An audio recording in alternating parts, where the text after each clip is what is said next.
Mama, yadamo asema mu nyina achi ene November ene memene da ene November me ho yira me ene Saturday ene memene da November that also the onumie 22nd November 2025 na chese akabe na otwe na November ko na fi ewura nya busumi mu yede ne sa 2025 so ja ne kwan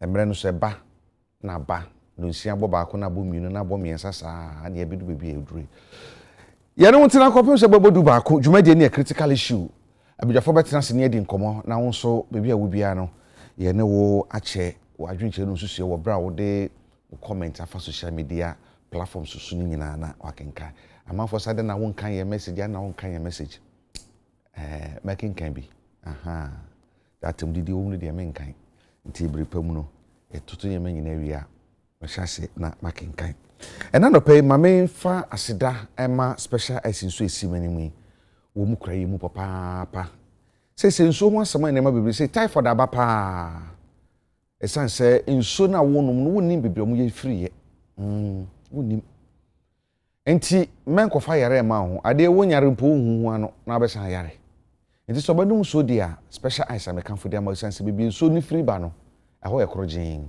ansa na fa process awodo mu ya so ne so ansa na e de gutuo no mu na hye no so say de what yi mu no ene de was a shame mu no me say special ice na was a shame mu no ni nyina ye pepepe enti se wonum we na obi num sa shame mu de no a difference bi anim me num we na sa betisa shame na me de gum no ma no enti no bi ma me wate na won kwa ho hia me pa na special drink no so the flavors in the doors we dem say e ka say amanfo ye drinks begu system no manya sam ketu o woni bibi mu yi free ye ka bi ka so ma frafra no ma ye na ene na kon ene na kokko e bi aye I said ye soft drinks ye no mu ya re kwa special drink de ye nyina ni bibi mu ye no and the materials ne ingredients omo de ye no so no enye harmful to the body FDA Agya tum say papa nti ne de ye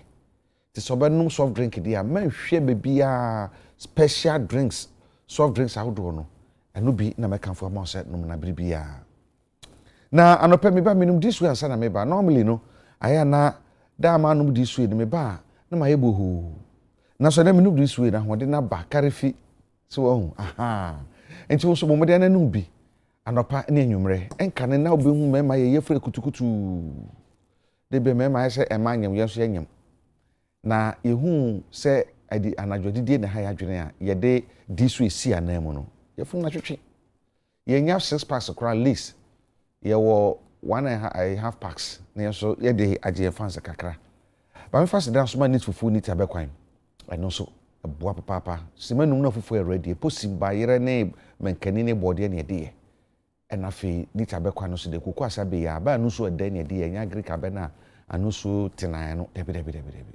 wo mo na eboa na o sika sam tutu so de me kanfo best point ama o say uno mu ninsa wo so na ebeboa ama won so sika sam atumi agina yie papa ye na sa dwuma ko yase na menka mo say me no mo betina akopem se bobudu ba ko na ansa na no ma me fasa ho kwan na menka say asitis de wakaniti yawa ana me ho yira me anya say bia me kan keke mi di yawo ewo mi mu se ye wo man anka ho tie nanka oman a egira ne nanso oman a enhire bia sefata se Yakobon de ma oman bia no de bia ma yen oman a nipa wo mu nso no ye ka human resources a ye wo bi ma na boro so oman a nipasu me ka nipasu a esu ban se de nipa no na ho brase tie na nukredi tie na dwumaden osi ne fa ni Yakobon de su no ebi ma yen tutu se ye unique Ghana ye soronko e wo wiase na so ye de san kakra ma sa su ni nyina no ejira bidi ya o mi mu papa esa se bibi o man bi de hie bi baye no Ghana ni nye da osoro fere no on pene ho asem na so ne ne masisa e ba ne sei galamsey nsɛm yakapa na me ya sɛ wakanka me de metuan sɛ meka mo atu mi ni wo mo nsɛm mo na sɛ mo de yɛ adwuma ebiri bi about 2014 2015 NDC aban wo so American galamsey asɛm sɛ kan yɛ no atwa na me ni platform sɛ bi a metina so sɛ bi host to show say but at least na mo ho kwan bi me kan ho asɛm kyɛn biri bia yɛ kan ne sabre na nka ɔman Ghana yɛtie yɛ ɛne yɛtu ha na mo sabre no ɛna MPP so baayɛ na nado from 2017 bɛpem 2024 yɛtie ne tu ho na mo a anka nda ɛnyɛ sɛ yɛ galamsey nsɛm bɛduru bi aduru yi a sɛbe aduane menu mienu di nyinaa yɛdie no yɛne bebi efiri ewuduru nkwa na yɛdi hu yɛmu anka enuru saa ba de tete ho ama na duru saa ama mmerante ne mbaba wanya akukuduro ama mo yɛ de ɔmo pɛ bia ama hodo fo ama hoho tu galamsey Ghana ha sɛ yɛtumi kɔkye nipa 36 na emu 4 Ghana fo na emu 32 Niger fo tu galamsey ya it should tell you something ye ton man no ye jeja ne saa na kwa na ekɔ ye hu de ekɔ Nigeria no bandits no so no musu kum nkrɔfo no wɔde tua video ɔmo aso dan mu no ma ba wura hɔ etio popo mo de ekɔ no mo sɛ soja pani pa ɔba no eku no no mo yɛ asese no they do it with impunity ɛhyɛ sɛ biribi a bɛsen kɔ na kɔmutu ho na mo a anka nu baabi aduri etie nso niema kitenkete bi bobɔba wo last week I say me say awo obi abegu bebre mentan wo dabi kura na momu no yɛhwɛ sɛ ye benyo mo so faso anom no benya yɛn so faso ɔmo pɛboa me akyekyere ɔman no na ɔmo ba bebu ɔmo abɛsɛ ɔman no ɛse adwene ho kɔ akyiri ya sɛ baabi bia yɛyɛ yɛbɛsire mpanyifo sɛ wɔmo ba dodo wɔmo dɔɔso dodo wɔmo firi he wɔmo yɛ hefo yeah si akyekyere ɔman a obi a play no role aboso kan for mamu nyina kyia no pay mo amotonton niema importers mamu nyina kyia no pay ebra na MPP wa ban mu no na mo so dollar no wo soro edu nti mo kokra niema na mo di dollar no wo soro nti mo boka nti no esesa mo so mo te mo ka nti mo maniema bo ko soro gutafo ba fie ha ye nim di komo mo ka ne bebre ye ma mo kwan ma mo ba beka adwadifo su aboso kanfo okanhyefo mokolafo mo su so amazifo su dollar no wo soro nti de ma mo kokraba no ano odin mutumi yesu ma mo sese mo dwetire ehye yesu ma mo pa ye kabi ma mo pa gutafo ebedi ho adanse na sene dollar no kofa mu a ade nti na mototo ne amaso ni nti na mototo ne amaso no sa ne amana sesan kakra ade nti am da toto ne amaso ni ma na ye ton bra na dollar no wosoro no ebo no dollar na ba fam no ni ma ne bo akosoro a che bra na dollar no bo no wosoro ebe na dollar no e wosoro no na ne ma ne bo no se de sitie no e na dollar na ba fam no ne ma ne bo aye den che bra na dollar no e wosoro how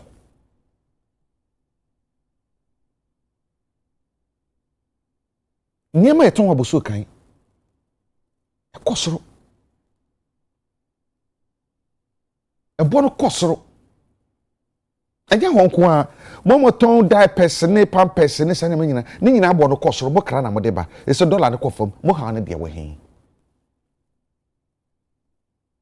mo ha pa ne de we hen samuye sane ma nyina awie na hoho bi di ne sane ma kro na bi ba na sa efo na se eto a na mo kro ya san hwemu a ne Ghana fo ne maka sai ahoho gimodwuma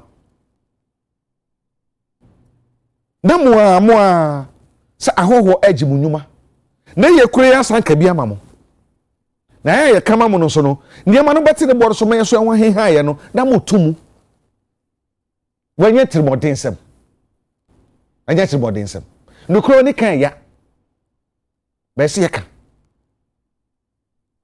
esa platform ne na de mamo guta 40 trupa na me di omo ya pa yes anopa wi anajo ye mamo kwa mamo ba be kasa aboso kan papers for ye be interview dey say bia ye enti say dollar na kofom almost a year nie e de na sibu kwasa mo so mo nyamba te so kakra bi ama Ghana ni na obebeto ade no so no wan ha ne kakra mo dwe mo fa so ho e bre be san ba bio na so dollar no bo kosoro a mo samra meka se ye nka bi mamo Ghana ni na odam de ba bi no a ono so na osuma osabre no ene nso be yama ne ho ha no no ene wo de so be bi obegina no begina obe sa atomo kra ka ho a ka hyen kodu da ho do begimajuma so aye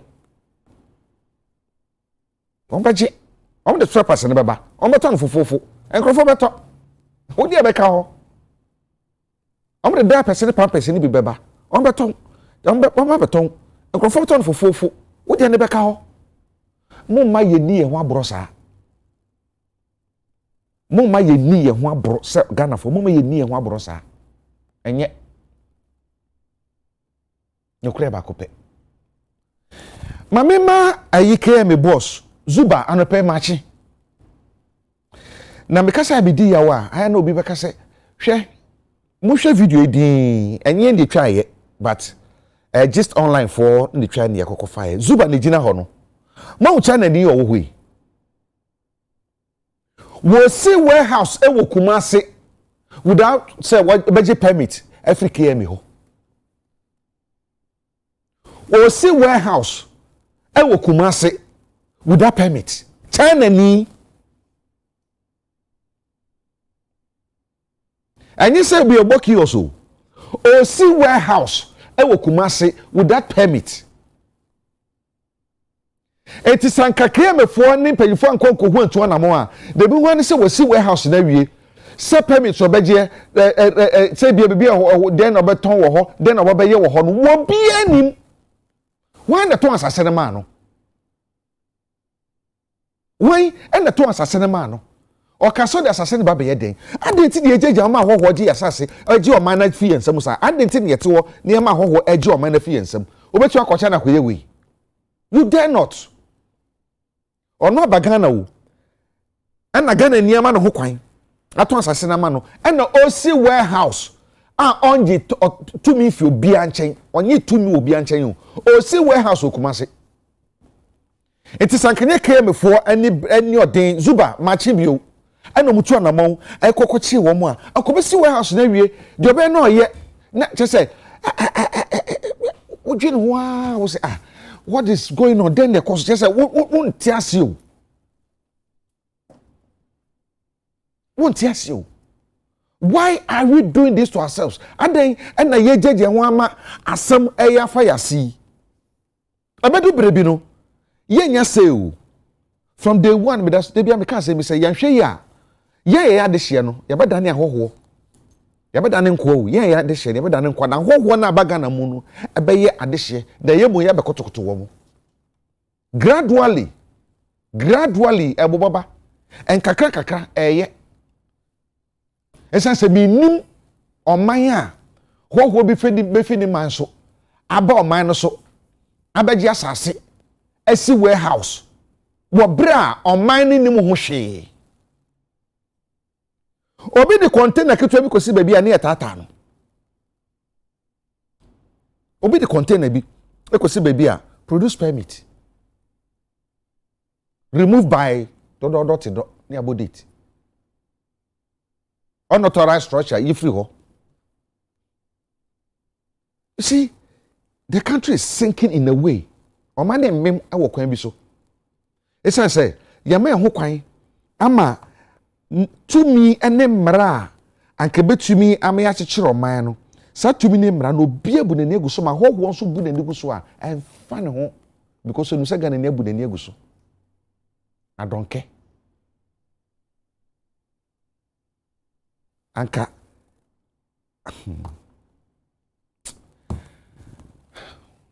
moment fancy na do baby a one hwe obeka de yenka na momu no asam kese baba frankensi so asam kese baba frankensi so na si esi jai esi so anti owe ene owo machikopo mehunu yanka na kechi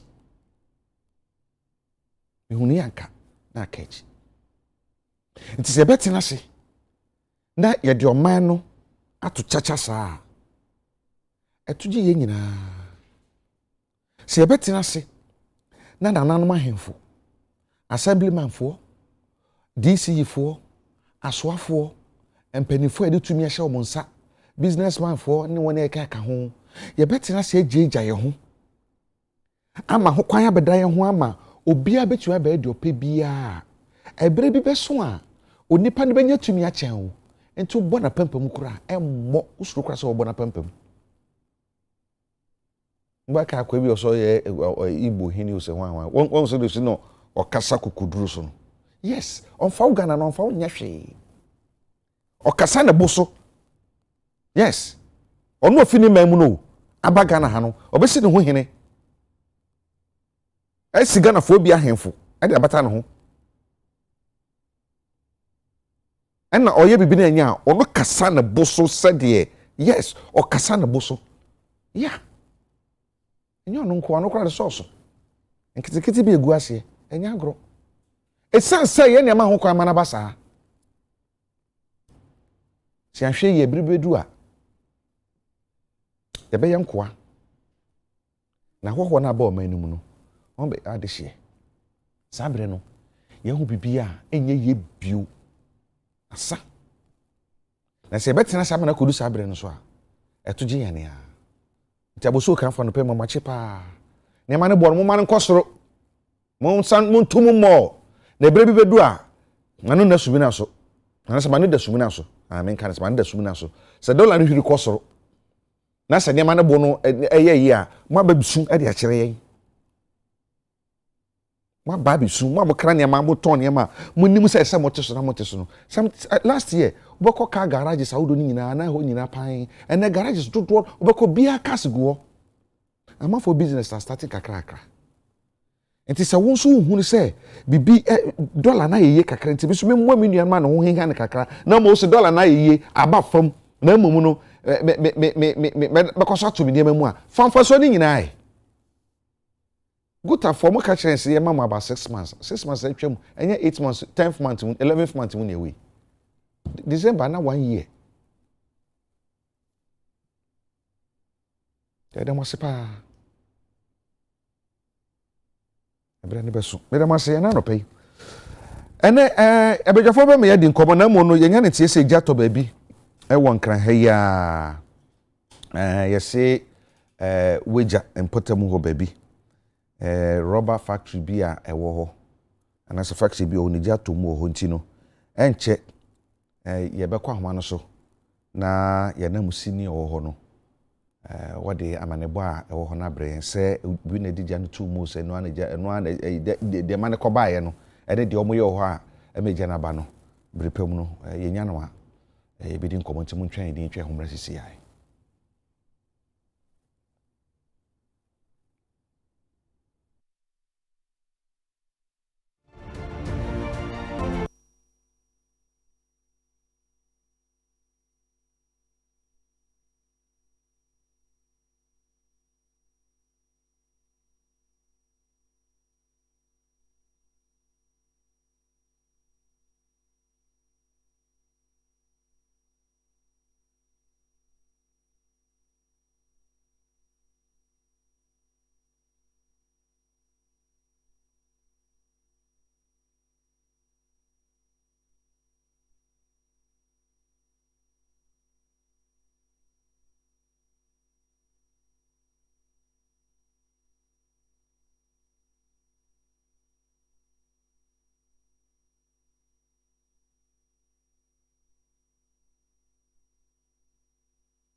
Awie ye damase ye kwaya ya ba bedwafo ekrado nansa na no ye bekọ ama no so na ye ne ye nua Jekọ bi ahofe edi nkomo ye nya ne tiese Agya to baabi na bibi Agya na to no no ho ti obetumi akire mu ahofe so oteme nka ayin fa poti na sem na siboye mu Agya Kwabena mejo so meni o ka se na udi kan akire mu no sa pe na ete ubepie mu wo eye Weija eye maami agrada na sorry dan mechi pe bia bi wo ho mo a mo ton eye rubber ene ho ka ho mo ya mo kota se rubber ene mo recycle company no bebre e wa ha se na ka se ba kwa ewo mo ase wona mo ko sisa bola ne ho ka ho e koton ma wona mo yiyi mu no we a omo ton so e de ma China fo bi so e wa ha mo no omo de ye eye plastic chairs and after no rubber yet tunton wo market yet ye no keka ho just nyama bebre e na omo ye any politan kra omo ye bi wa that is omo ye bi wa ha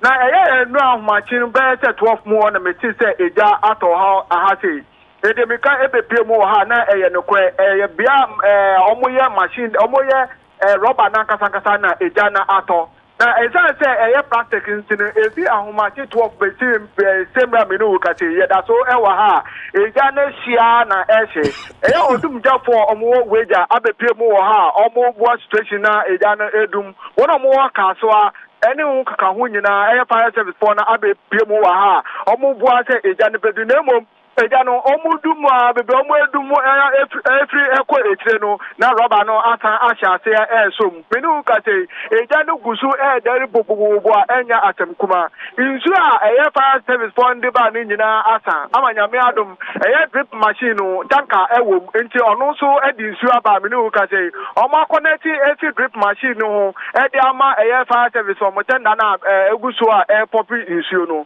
na insu no Agya no de we ano ye den no fire for mo ha no na anka bribia ebi to ye nkrame ko ho no na ebi mo di mark ta sha mo ase omano a omutumi wura Agya no menu ka se wona mo ha no helmet nkwa na omo hye omu ni sa akade ni bi enti se mpenifo etie no mbetumi abepie mo ha mo di eye fire tendant de aitodie etisi so a ebetumi asene akobebe Agya na ede na nkasa anka ebeboa yie pa menu ka se de Agya no edera and enya atenkuma MC ya owo Weija gbawe ha no anu so abepie mu wa ha ene asame meme so mo twa Weija asame ni hunye esia no omo nyina so wa ha omo bua se Agya no ebedum nemom enime de ehia fire service for bebre wa ha mo obetumi aboa ema Agya no Agya eshi tre ede ko esanse rubber ni ti no eshi nyina na etre eshi nyina na etre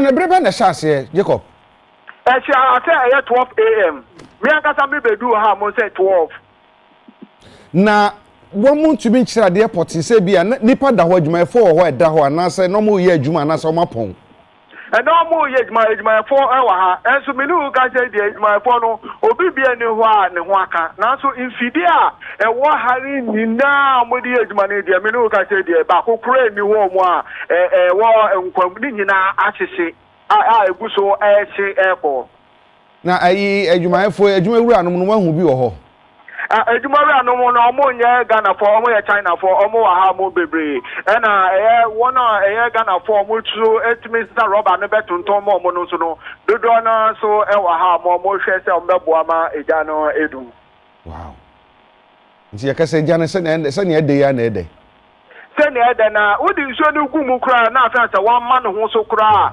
enye atenkuma na fufura ebepie mu ne se omu be fire for no bedu ha no omu anko Agya no ho straight demom adan a abembe eye bebia Agya no ehye no oho no mu di kan a omu di nso no kogugu ya omu gugu bebia omu chemu se omu pese be sada no eno na timamufo no che ne se na nka se so omu kodum Agya no ansa no omu be protect edan na aka no ana omu so chemu se yenye ne sa Persona ejana edeno and sese the enyan de janu so muye no and sese no so ense and omu di ka ko eno ho ansa no omu ba bebia ejai ede na omu tem sese nye omu di kan anko dada houses no omu ba ejanu ho anka se na rubber no ena ne a ekwa obi etumi wura ejanu mo be seni akota fio eno ena ye assembly man owo eye aka Weija ha say no eni wona omu wa ha no ebe kata ya minu ka say asunde aba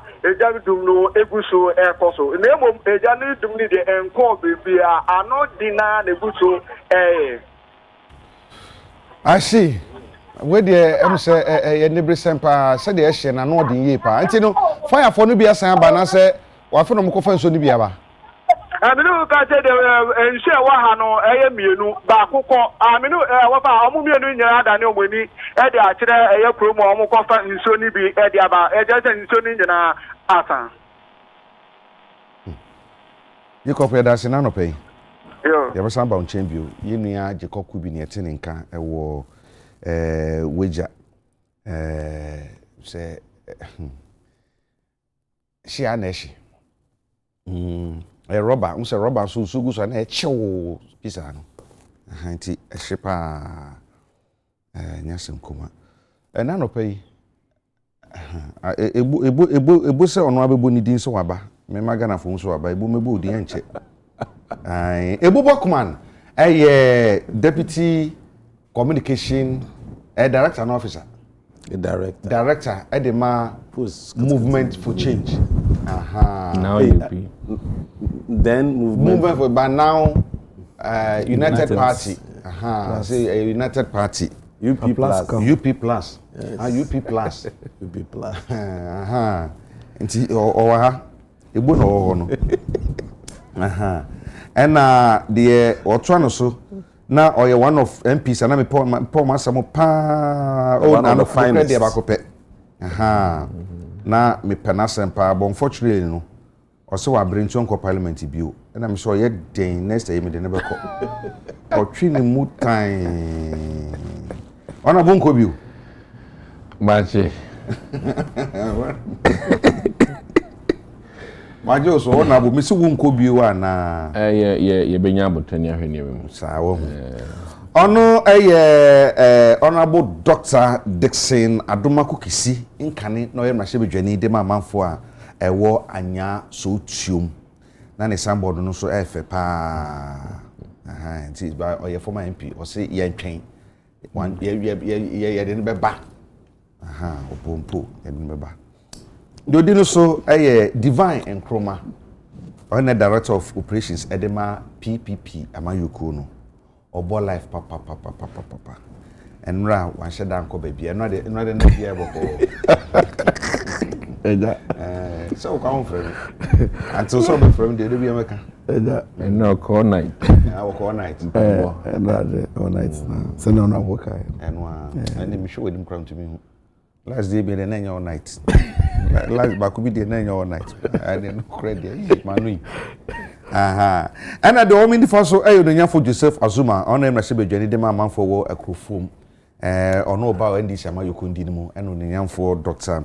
Dixon Asante Kisin so ba ma MPP na Divine ba ma PPP na fe ebunso aba ediama United Party Plus ti abuja fon da mo se ema mo akwa aba ejoso da mo se ne mo mrepa na no pay na mia mi nua kuma Ernest yaw kumi ene ni isi mi nua yaw dem refa due ma ode yi wate bibia wo bia na ya e ka se bi de akira ibi so a yi ne asu na so nya si dada nti yaw dem refa due ni ama ne hunu pa na ne do yere nso ya ma ne hyedin abusuani nyina mo bibia hyedin ni party MPP am nyina hyedin Radi adom na se ye wie de ye na kwan be mo ye nyina beko na yakokogya busua ne kwan na ayefe sanso anowura kwan frimpon no so ye si lokumase ne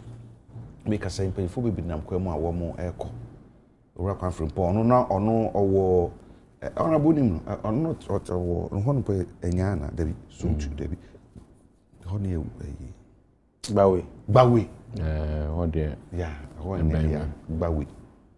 Nchono so si no kuma se ne. Na no no nti yensem bebre so bende. Ye be fa ni sa. Awie. Ano pe yenhye nkomudi na se na topics in there do so pa e ka se de wo nchenchen kura do so chen. De be discuss na nkasa. But ye den ya ye be ye. Ene ye be hwe budget a o mensa na hene de ba ye no. Minority for chesa budget ni ahotoso bi anim na da budget. Enye put budget. Enye budget be to ma manager na so sanse. So many infractions. Aba obo mo ye omo boa. Nokre bi anim. Eto taxes ese eje no hwim aba fam. Isane nsem akobi no nsem bebre. Majority so chese ha debi. Budget ni mu da ho fine. Eye normal sa na na bibia.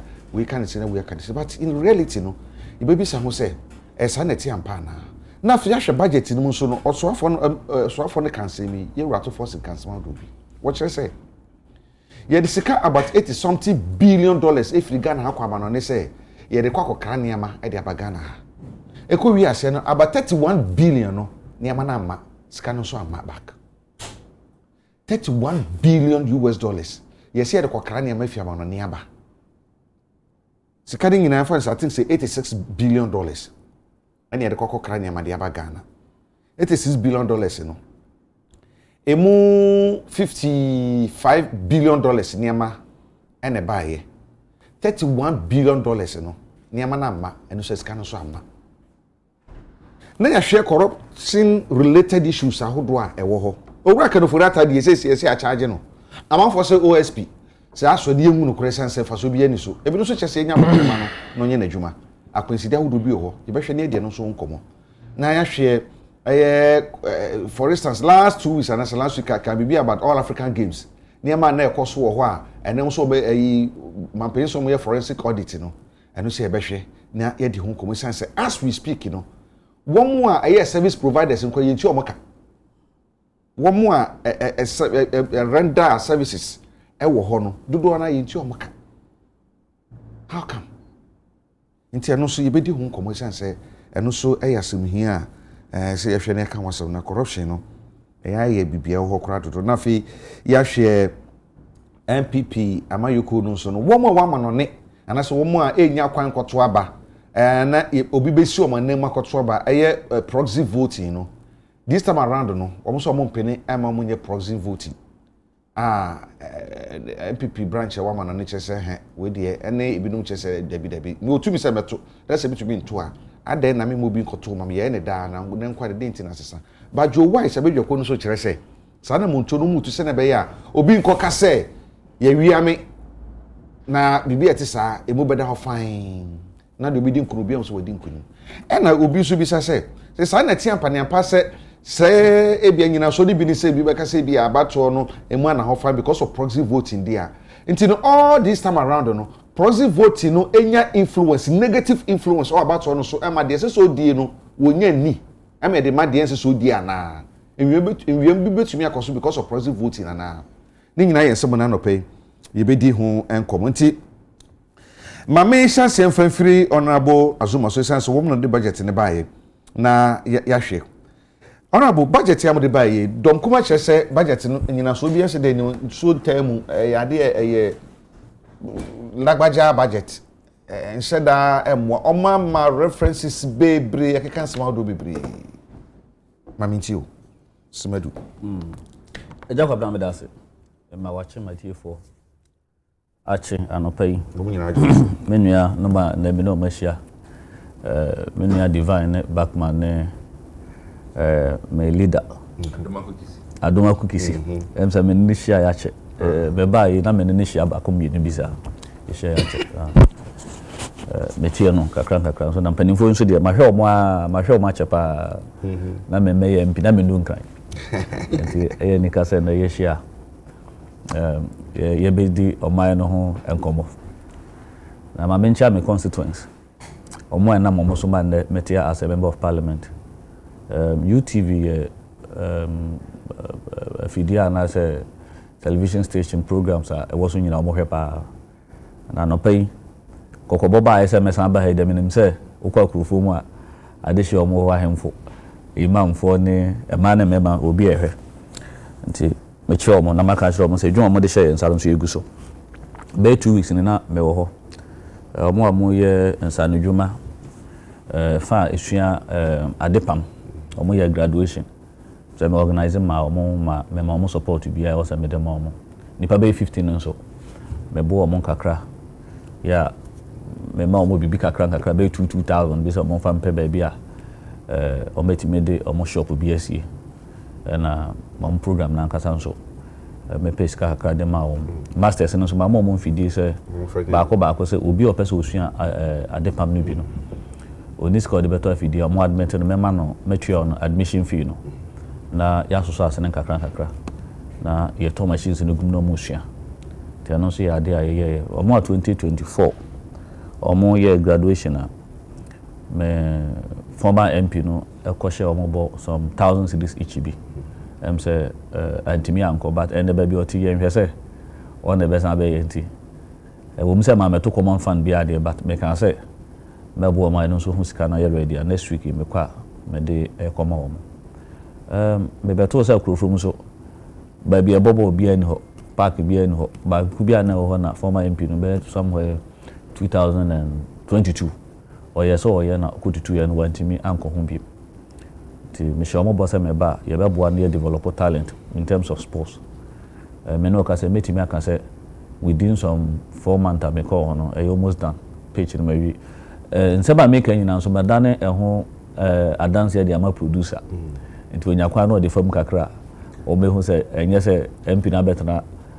TV so na all candie ni me ho dance o yetumra na chirisi nti nyame adom na se producer no eye ready a obetima yi park na nura akra na ye doso de toso mienu ye de omo friend say machine ye de do muwa eno na ye de twa so de toso mienu a menim say maye ma adwen 6 match no ye de baby ano ebekwa ko match wo eho na ye firi ho a na ma use page no na external works na ye baby o metrant na kakra na dressing room kakra no ma make provision for data ye ho adwuma by next year no so ye betima ye nti no so the following 6 months ni ye nti ye nko budget no so what quickly me for we ntwam am say ya comedian I think it's December rather sure yeah yeah no because MPs maintain as a member of parliament say ye so dey me sre o mo fan chemi am say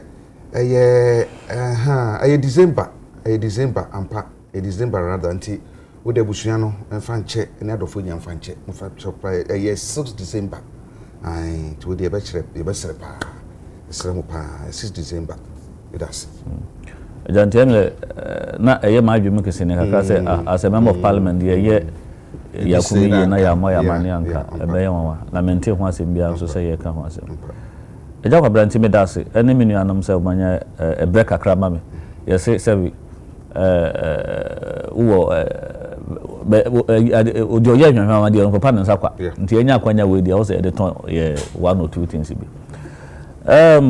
Agya Kwabena yes sir na no ya woda itwa ni I think 1 week I did ready budget is it yes 1 week I did ready budget na the budget statement and economic policy of the government for the 2026 financial year no nye didin kan a constitutional mandate show mampani sisika opeso de adwuma de eto opeso ojeje ne kwan obefa so de be ye adwuma na wo so time bia obebo ya mane na kire se obetimi afa ne minister ohwe sikasem tutu ye ho minister of finance no aba be kan che nti ojina mampani tumi a ode ama no so no obebo ya mane nti oba se na ya na democracy shares here, parliament shares here, afibia ye na ahead of the following year no.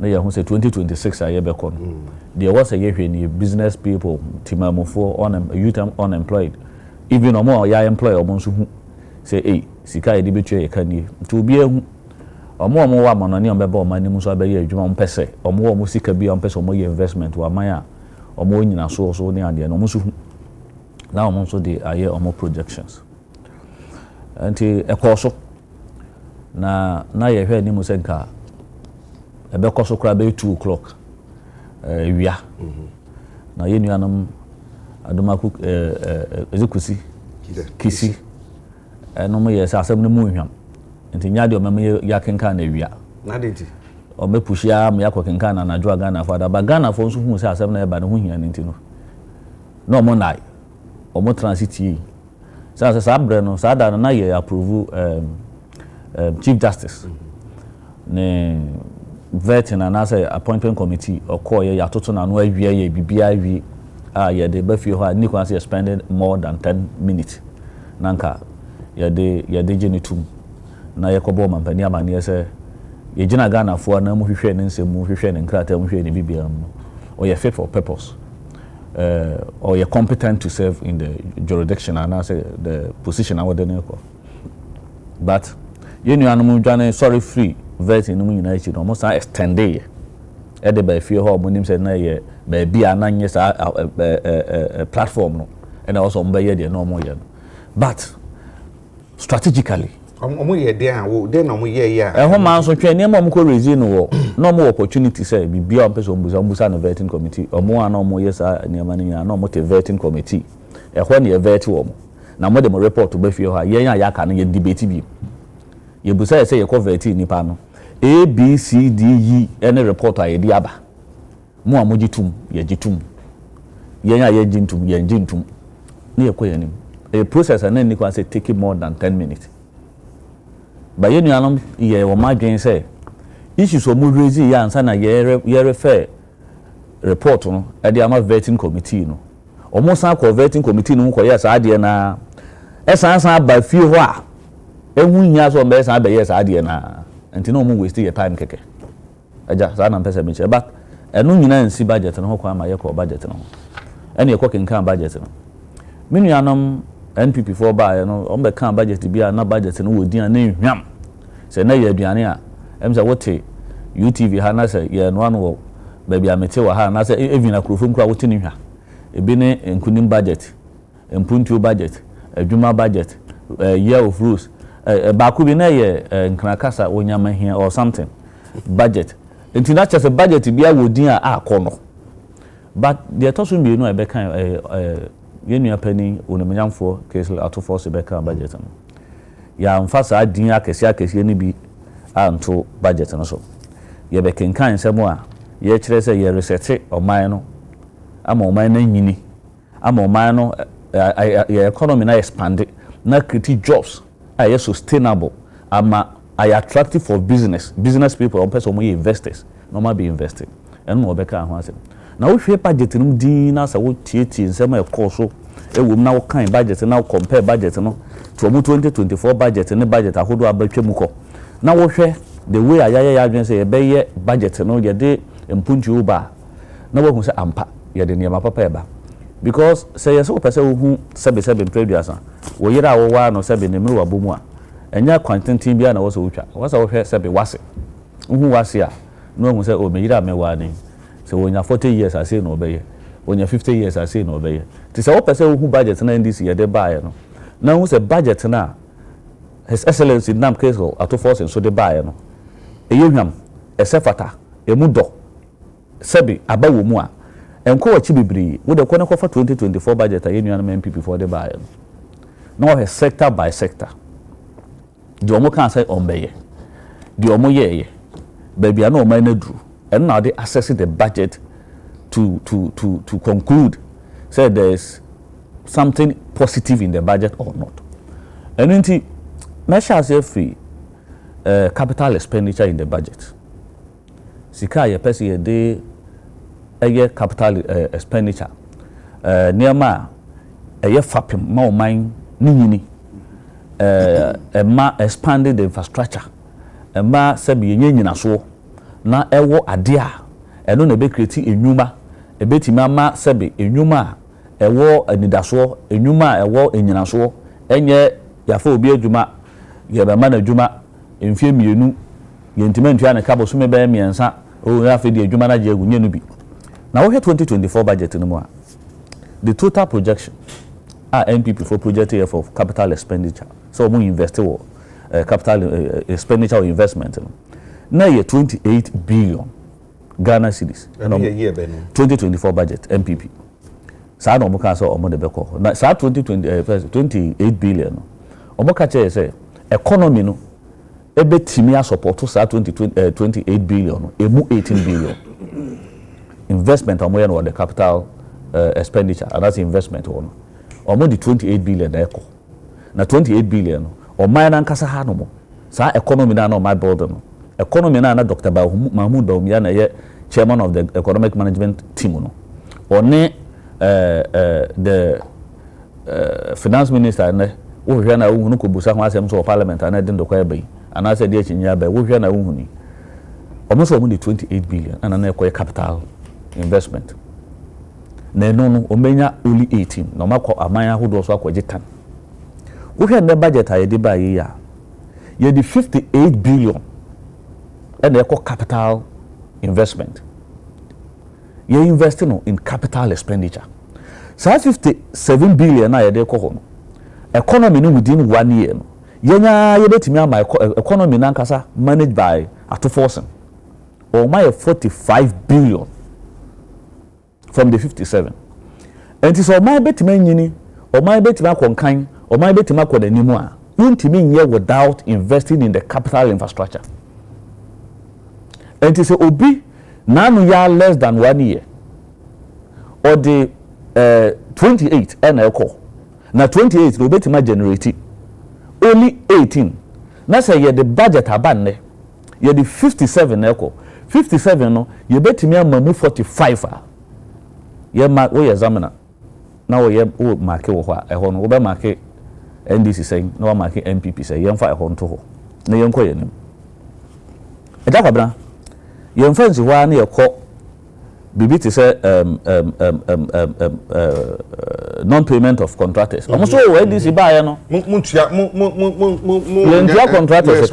Na say muntia anamoche. Now contractors na yentu omoka omo yedwuma da be na yentu omoka. And your first question was say any sebi objective person bia no. Obisa say contractors na omo si yentu omoka no. E space be na omo de ye adwuma na ye de omoka.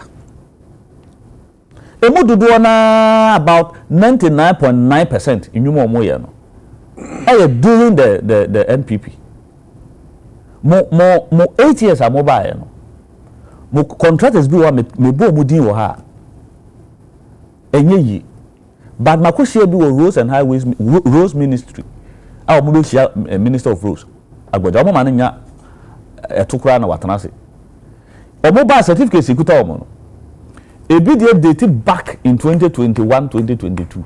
Ebi dey dated back 2018. Sese yet wana ye ka akwanya na sebe imperials ameko but menuanom kisi maninsa no bado no na betena ha so obekasa ma MPP amonyoku ya omamo sebe omanja bibia yi omo ansha da mo bra papa ma ye economy wona beja nti ono ana me de besoma na de akwanya maninsa no oye very nice gentleman yeah apart from say this be represent anya so utu na nkenye obi foforo bi anka ye ono a we you no through MPP Palmu there. I don't think that, with the greatest respect to my colleague, but I think that Nanka Omesumo will be known by Papa Yefru, Nanka Nicholas Omodi, or before, and also Modi and this in never. But make up maybe Saturn, eh? Almost of Uncle Kwanya Moye. Yes. Oh, I achievement can see Omono Moye. Nani, ye buy and Dibusumi and Sabusumi and need 2-3 months. Na contract abandon kwa no to also when you be. A year or more trouble. Me fa hoko kumase. Na se wo si kwan no so a na areho aba.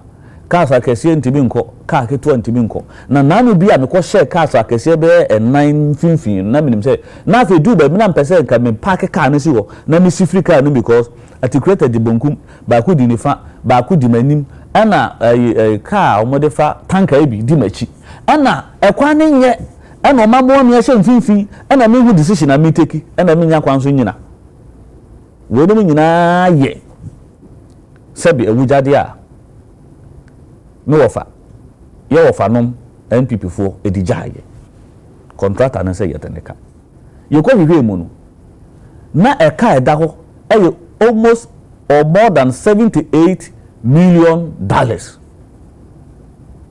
dollars onye cities NDC aban papa and you trace scanning in a man until you trace car now you buy you trace contractors car now you tell you try a car. So you don't contract organ. I don't know but medina ya dance because be a mekasa me bobo ba ku mienu miansa na ya yenko and was not see kwan so o ye adwuma but o mampani na na do dan kokufu ado ko gina e me se badwufi a sebi ye ni agro sebi ye bibisi ofa kisi we no ye say say na to obi na wo je so ye sa da wuti mu sa da ye ya o ye no na nye bi wo so aye Ghana kwan ahia 10,000 something to 13,000 kilometers of Akwabena e kwan ya papa ka so wa ye no Ghana hai Ufrik ye ka the one of the busiest route or even the busiest route in Ghana sa of kwan ko Kumasi kwan na so wa ye na wo se ye mie ye ni na affect sa kwan na ye the busiest road in Ghana no affect no affect no if you want no more kwan a link all the cities and towns in Ghana major one ben and the fan credit na do dan kokufu ado ka che se ye mie ye ni no enkana half eko motorway eko Volta region eko Oti region ana wuko Eastern region ana wuko Ashanti region ana wuko Bono region ana kwan benya eno ye ya obeka je se yembi yani contractors ko man ntu omoka me constituency akufo man na me represent omo hwebe the major challenge of the constituency roads, not a single kilometer, not a half kilometer of road in the whole district. So in the constituency we don't have a single kilometer road. No. Of all your 8 years, you couldn't construct a single kilometer road in the constituency. Ana MP, MPP, DC, MPP, President, MPP, Vice President, MPP, Finance Minister, MPP, MPO, not presiding member or assembly, no MPP. Budgets, no, rules, no, and capture. And now, no, Cassie. Agya Kwabena, contractors, you try because they make no. I never hear cry no. My Boba Kwan, you try $78 million actually. If you want to money, say we call anymore. Agya Kwabena, your project is 29 billion. And you debate your moka. 2024, our project is only 12 billion. And on my mind is on between projects, contractors. Now, 2024, we make provision for 12. We won't go buy. We be project so we make 29 billion. What say budget no? Come back and say me ba menka. Come busa say no offer. A chef good to say me dey be abeta na ha be catch dey say budget aye dey aba. Enye budget papa. Enyi na so no ye dey hia. Agya Kwabena, goods and services, MPP 2024 budget. Oh, bam! I hold on to my discount. Ye maso kunkrom no more de call 50 billion. Omo de call goods and services. NDC buy so no. Sasa kana ye trading ye numu. Ye di big kinky party. Ye di big COVID-19 party. Ene na se for no. Ye nu ye say sebe previous. If you know ya sebe ye twetwa na wahu obi a what this sika akototo nsa champagne ade di birthday party a oba school fees ye ntua ya say ni pakọ ye bebu no so a responsible person e da kwa buso wase wo be fa say ni pakọ so a responsible person so niam bi wo ho a so the growth of the economy, the sustainability, making Ghana attractive for investors to come and invest. No. Yeah, fast 15 nunko. Yeah, they are about 13 billion. Agya Kwabena ina ade. What is it? Yeah, take 2 billion. Woni me beti ma ye. Say omo di 2 billion ko me kroma beti ma ye kwan ni bebre amame. Agya Kwabena, uko wanim na sa wo hwe 2024 budget ko na omo de no. De ntia me refer omo ne say. You say so we call for equity pepper ya. Go with clean hands. What you say? You be proud of we. Any PPP fui. On ba don make bibi afa budget no ho na nya papa. Me name o mu nche da ni asem. O medu o man so da. Onye ne budget a wadi so ana woni so da. Enti ono de o ho kwan se o chirim. Na wo te da me no ho. Ya ball raw. Wanya bi anche. Na se me betnase. Na eda ho ye 3-2 no na ade difference one bi na se wo gina machi na wo ye deda. Dede na wo ye negotiate fa. Enunti uko for quality healthcare say ye ma ye Ghana for yare a ye benya yare sa papa. Say ye benya mpomodin ye hospital ye betima ma ye sebi preduasa. Ehwemu ye ne ade no. National Health Insurance Fund. Sika ye jeje de ko. 2024 MPP force omo di 9 billion. Na 9 billion omo je no. Omo di mu only 6.5 billion. And omo dey provide quality healthcare e dey amaye. 9 billion o. Say sika omo jiji ni nyina no. De omo dey ko ho. E dey ko provide e dey amaye no. NDC sika yeje almost 12 something billion. Ye dey ni nyina e ko. Sa ya kapu we no majiska no majiska na ye say what's ye dey ko provide health quality healthcare. Ye dey kwa ye jidi ama o ma ye say omo na o disika ma omo say omo be boda wuro say ye ma o musika. No mo fa kofa nkyere mra ye disika na ma omo a. Na say ye 2 cedi ne ye dey ama omo so omo kofa nkyere mra na 20 cedi ne ye dey ama omo na omo de 10 cedi akofa nkyere 10 cedi no be ya hwehwa wo ba bi disika de fa. Omo ka san ba ku bi say mo de 1.2 billion akokoto wi mhye mienu. Na helicopter mi ensan se sanyo na sika no sododo mo fa ntua adwuma ye foka e say na say you must set priorities right na to asese mo je no so to no so ate e sense mo hihya hodo mo ye fa to je ehunu mo anye ni yiye ni ma hodo tetete sa bra ho no na fe me ko ni aso wi a masan anaso memo ahome so kra na me ko ni aso wo briefly me ba na sa semu ya me bobo so yi no maka ho asem say na de wo se ye wo brepa because me nyanko budget rim kura ba bia mama akwa mo asan ye do hwebe 2 hours there me ni how aye be san aye ona mo kisi me say what time na se bidwom na wonim se de eniam asitie budget bi bebe bia no me kai bra na mo aban mu no se mo ye budget ni wi a na minority fo nso aka de ombeka de afamo akokwa ye say tradition sanet ani na musa budget so de be wabobo ne mabako minu mi nsa bi so for instance expenditure ne ma hodo bi say scarce mo de ko ba bi no mafa anko omo de amode kwa ni so akora na omo de bi aka ho ne dem etiti sa wo overview our budget no ne de wa hi yo ba mencha wetie for ne mo ne adwuma pa mo ye na de emeni kasana mo kasa se me come back but no ye ochina asem media misuma o man Ghana the entire misuma o man Ghana no bitie yewra ato forcing sana oye management die na areho na achime the entire me kasa na say o man be ya na ejina sana either parties ejuma no na the entire misuno se etiefo betie me a eneme pi ne epe neme pi ebi ne yapomodin mu nsebsem ebi ne yesuku eko ebi ne yeduane die ebi ne galamse a how man no ohwe okon eda oman nim industry over $5 billion industry na ode 150 million ekoko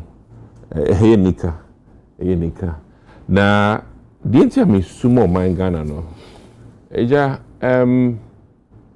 aban bia eyedie ejina omo etwoje taxes any loans a omo nsa ebeka na se na meka no yo man mu a ye fa wadwemu a bosumi du echi ansa na wonya waketia yo man mu ayakwan ebunsem se me kware na me frɛ amasaman no me say a river cause credit one do su kwa undru echi undru nsawam se na eyeye kakra na dinja me kasa ne se o hwɛ ye how I wo man ni ene aban sika onya gap no emuso ye hia de ene de aban tumi nya de ye niema no gap de muso na me gidi say the same finance minister say want to be in fact announce for Nijman 4p next year it's an so niska na wa would ni bi no wo a kwanya obefa so nya mfaso die no we yipi efri ho eno na ma eye me how kese because as a yenye serious bibi ejina nye akwan pia aban mfaso nya mfaso die kakra e de hwe oman no eno so bae no rather no hwe me nka se NDC de omo ye nyo MPP yes a mistake no credit ba akopɛ ye ba ye se kai ye ne den ye fi ho is an say share bobby during campaign but it dienya because ye ba no ye be ye niema e ma ebro so nanso na aban sikasɛm so enye den enkoyie enti abibia no o promise so much na wan hwɛ kwan obefa so nya sika na ma osikasɛm ene oniema atochima kwan a ye kase kokuma si a fansa wami si bedi e hu no kra ebi anka government tax handles pia odinye sika nanka se maripoma ebe no bosome nsia sika ne ba pia nko betua ne bosome miensa so atman enti the NDC abeye the atu force na abeye eye demonstration for me in the budget and say enye PS anka ban to me yen ntem so na ye ho han o man no rather no wabe increase time I be take care and na ye sign money na I don't know me that dream I don't know how ABN no ye say boss say COVID tax be ye free ho COVID levy but ube drop by mu na hwe kai da ho ene nyema da onima hwe si kwan se ube twetwe na anse kakra na watwen na nka next year ebusuafo economics mu ye free bi ye say money e fungible sika no nya koda consolidated fund mu how you prioritize it ni gina wo finance minister so enti se nekra no so bi kasi COVID levy you know COVID abesinko na onti asese su egusu gia mesre Ghana for COVID memu and another dan kwakufa do promise agenda 111 ye na eti hey it is say aboshe no ye enti se ye gi to dia ye sa de na no nkyere se sebe COVID ninsi yesi COVID nkwanti na ne Jesus ka no nti ana ese di e ho no kra me no kase isu no ye ni tua say doctors and nurses e be call strike girl be cry ye nurse o su say ye ntua ne campo and then the matter say nkofia management abono okay ben so atman say oh no TikTok so dia webinar okwa kasa tia okwa kasa fa omo twe na so den areho be na minister kan say areho achi omo twe nsan say depression there echiwa atman say oh mama nka say meja the point of order be bad you reason as the eye of the speaker so I don't know if I've until then I will count or say Glenn Renedy and I will yenye okay opeso kasa yenye na and I chop power Ministry of Health said that be wanya body bia obuma no kan mania na adwuma ayo enti make amekwa mebe the man is for ko obedwemu ekoye niema ne say omusi kasam transporter or the coachman baby or tekra na ebia no or Sunefi North and they didn't bank and so be ejuma oberent sa ekawe mu na no nanka omwareshe mu so share ejuma se no bosome mi no bi de nanka etua ka ba ntisa oko UGM secret o heya doctors yenti omoka wo nti se ye wo man mu a eto a obegye dia solve sa problems yi obana gidigidi uyi free ho a na me no ntomasum ye enko ye enti ayemi den kakra na me na aho so say no credit o a tax regime o man ni mu a and one of the things I'm assuming free is tekwe ho o man here to say ne be self reliant na you depend on nyaye ho na ya nkwa bonten akoje sikapi na se ne hwe ye taxes esususu no ehu hia one of the things I'm say tekwe kind say o gia o wampo dia yade a fire de mfasudie bi beba na nkoye de unya mfasudie anasika be twitwa ho as a government na o hwe most of the expenditures are NDC for air promise here. No crash the air back up budget in the bar. The promise enko any actual releases no so enko. In the way no main farmer dreams see promises enko so. Osha onoya where you are after marking cracker say oh media fu try the new parliament input. Na on solve omo how no aware because me ti he kra no say enye se me bo me se mo aka nanka dates kra mo be start parliament na esensenwie mu because of omusika semo enkoyi enti enye Alan Bagben ne atofos nkomodie ni mahama anka kakra nkom be tokania po no ometuya kasa odem hono na nke ho ayedin say here to that level oh say and make say no credie hu hia enti nka minyaya yera to force bibi te say covid tax no ankon ka no krenche Ghana for say ya ne promise here ne mum no why your mind no because there sometimes they are dibia ne say we kai get if you're not be for ba in your name edin for but at the end of the day no oh just carefree me one of the people I'm bomb in say my NDC time omu yi levy bomb say na de chie de fuel levy bi ba e so cra chain e levy I'm say oh now we dey ye ko ye nim mienu ni akoichi edu sade na ye koya na ye ba enti for me no my biggest concern we the entirety of the budget no credit e ba ko pe kwan aban benya enema no ye enema ntem so esan say we the friend tax handles boa na onya nisika futuo no ekọ nanim no tumi solve problems no we yinti no aban ho den I say we bubu na pre na yehwe eto no yagigi ayede say because sometimes no I say because all can be about agenda 111 say COVID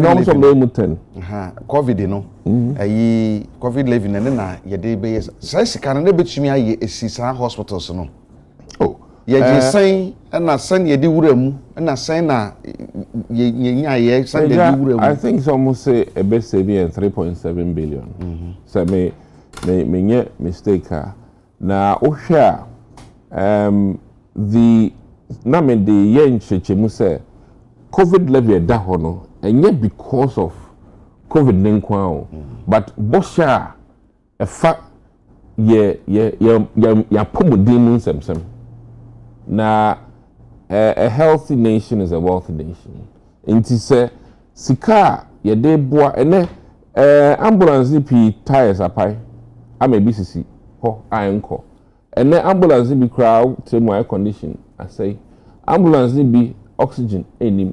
So when you have these pressing issues, that unya sika futua ebe buana sa issues yanke ya solve ya. Now bana say mo ambulance na nkode but me yi enyema nke betun dia hyemu kina. Na me no me bisa mo say some boshe kekenti ana na yenya ebida aboyen inti da me dwen say reset no mo be correct mistakes ni bia ya banye because era na do dan kwakufo do ebe start free senior high school you know ye mpeni phone bi ka sa nka on twen afi baako enka ho na afi so no kaya ye num no niema na yiye no yenya beduru ne de omo ntwani omo nya nhwehwemu wie na nka America kraba nsana omo ye free ho because enye ne ntem so na ebeboa na you know ya nye ne sa edienya entuhwa na afi school feeding kra ho achi no ya kwan ho achi because na afi free SHS no twimo ni na ema finance minister kra mu ebeka se ono de ankonyaya anka free SHS no kra no ya nye na cross won betu no muntu ya yes so nti to de bia enye SHS amanyokuo no bebi a edom peg enti na ye kasa but me de minyaya ye were to forcing why be there but the entirety of the budget no one for me you can't innovation innovation an austerity budget and the buy nti e kase ya on austerity budget not just impuntu niema nsheda enimu sa because futu no the obejiji na odia ye niema in terms so na yera azuma onye boxer you know edino azuma minim no opie dem ha nye azuma ni binie but yemfan said di yera azuma me the Nelson ne ka ho dia na hese ne me hu say and am say me the ka ho dia and an come hu say yes de me pese otiase ne say so kofie na oni ato force ndin koma misu ne say oman no ye here esem doso na empempi no aban sikasem nso ye here asem na Ghana 42 na nkasa no yese kwan chen ho ade den eye fe ye de enye bri ne de to ye de sika na eto na abibia no ye natural appetite o man nim eso chen sika abanya enti se sade anka obaye na enyema ehye ho ede revenue burn no me time om yi to me dwaye I'm one of the party people I'm can say hey tola ede bibi kakra eba how say mu yi free ho enti misu na yes just because and this no aban mu me su because me limpa say ye hia de no eso chen the mind no enya enti ba abibia government be yi tax handle if you na me so because it affects your kwan bi so e mean say eniema pebianka o mine ebenya ana nhihye bia ebenya ato ho abo mine no ye hwan so okay divine my memory was near share em say ye dey adwuna ko si taxes so be dan ya no so ye part of the budget ayi o man sana hene de bae ayi lucky to be bonyum bi o say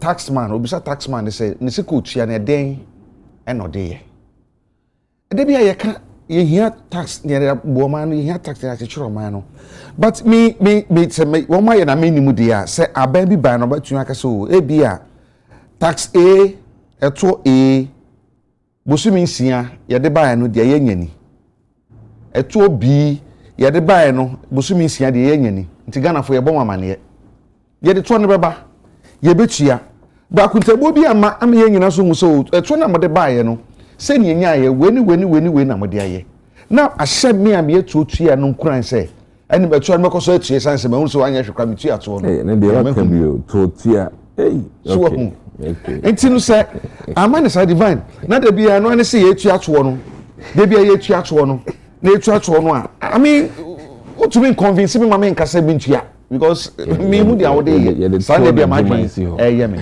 wo ji say budget yi mu no so de o mo ka say ọmọ yi saa COVID taxi free ho no se na honorable kisi kan o se no ha no ka se ye twen kakra won so 10 minutes yo me da se edi kan na minchi ahwefo ene etifo minchi abedwafo penyufo a omoso agimre ene Ghana for bedin kita na minchi a wankasa so ene production team me mbom abaso da se na me constituency for so de bia omo ti o me district for e baba ho e to senior west for omo se omo chia na minchi a opanyi ba ko ohene ba ko ye Mpuahene of Otu traditional area. Na ya topi kwa Shiabe the 7th. Michiano Esquire Michael Labi Michiano bebe obiana. Jumedia Odi be protected the interest of Otu for Brikufo ni senior for ya sasem any Jumedia Odi no. Mebunu ni so when so. Na onkoswa endi Jumedia no enfamaye. Because him to maintain our na a whole embeji chrono and find a way I to say mumuna reported to them. Until we the 9 at Piquashabi the 7th we employing of to traditional area, which ya baby obia. Agya Kwabena budget to answer and ayeka. Na kama share in semono in a way me pese me kano but senior honorable Kisi ewie no ho na me sha se eso adiafi about a toji ani de keka ho so nyina nim se amemmuo ene o man chechire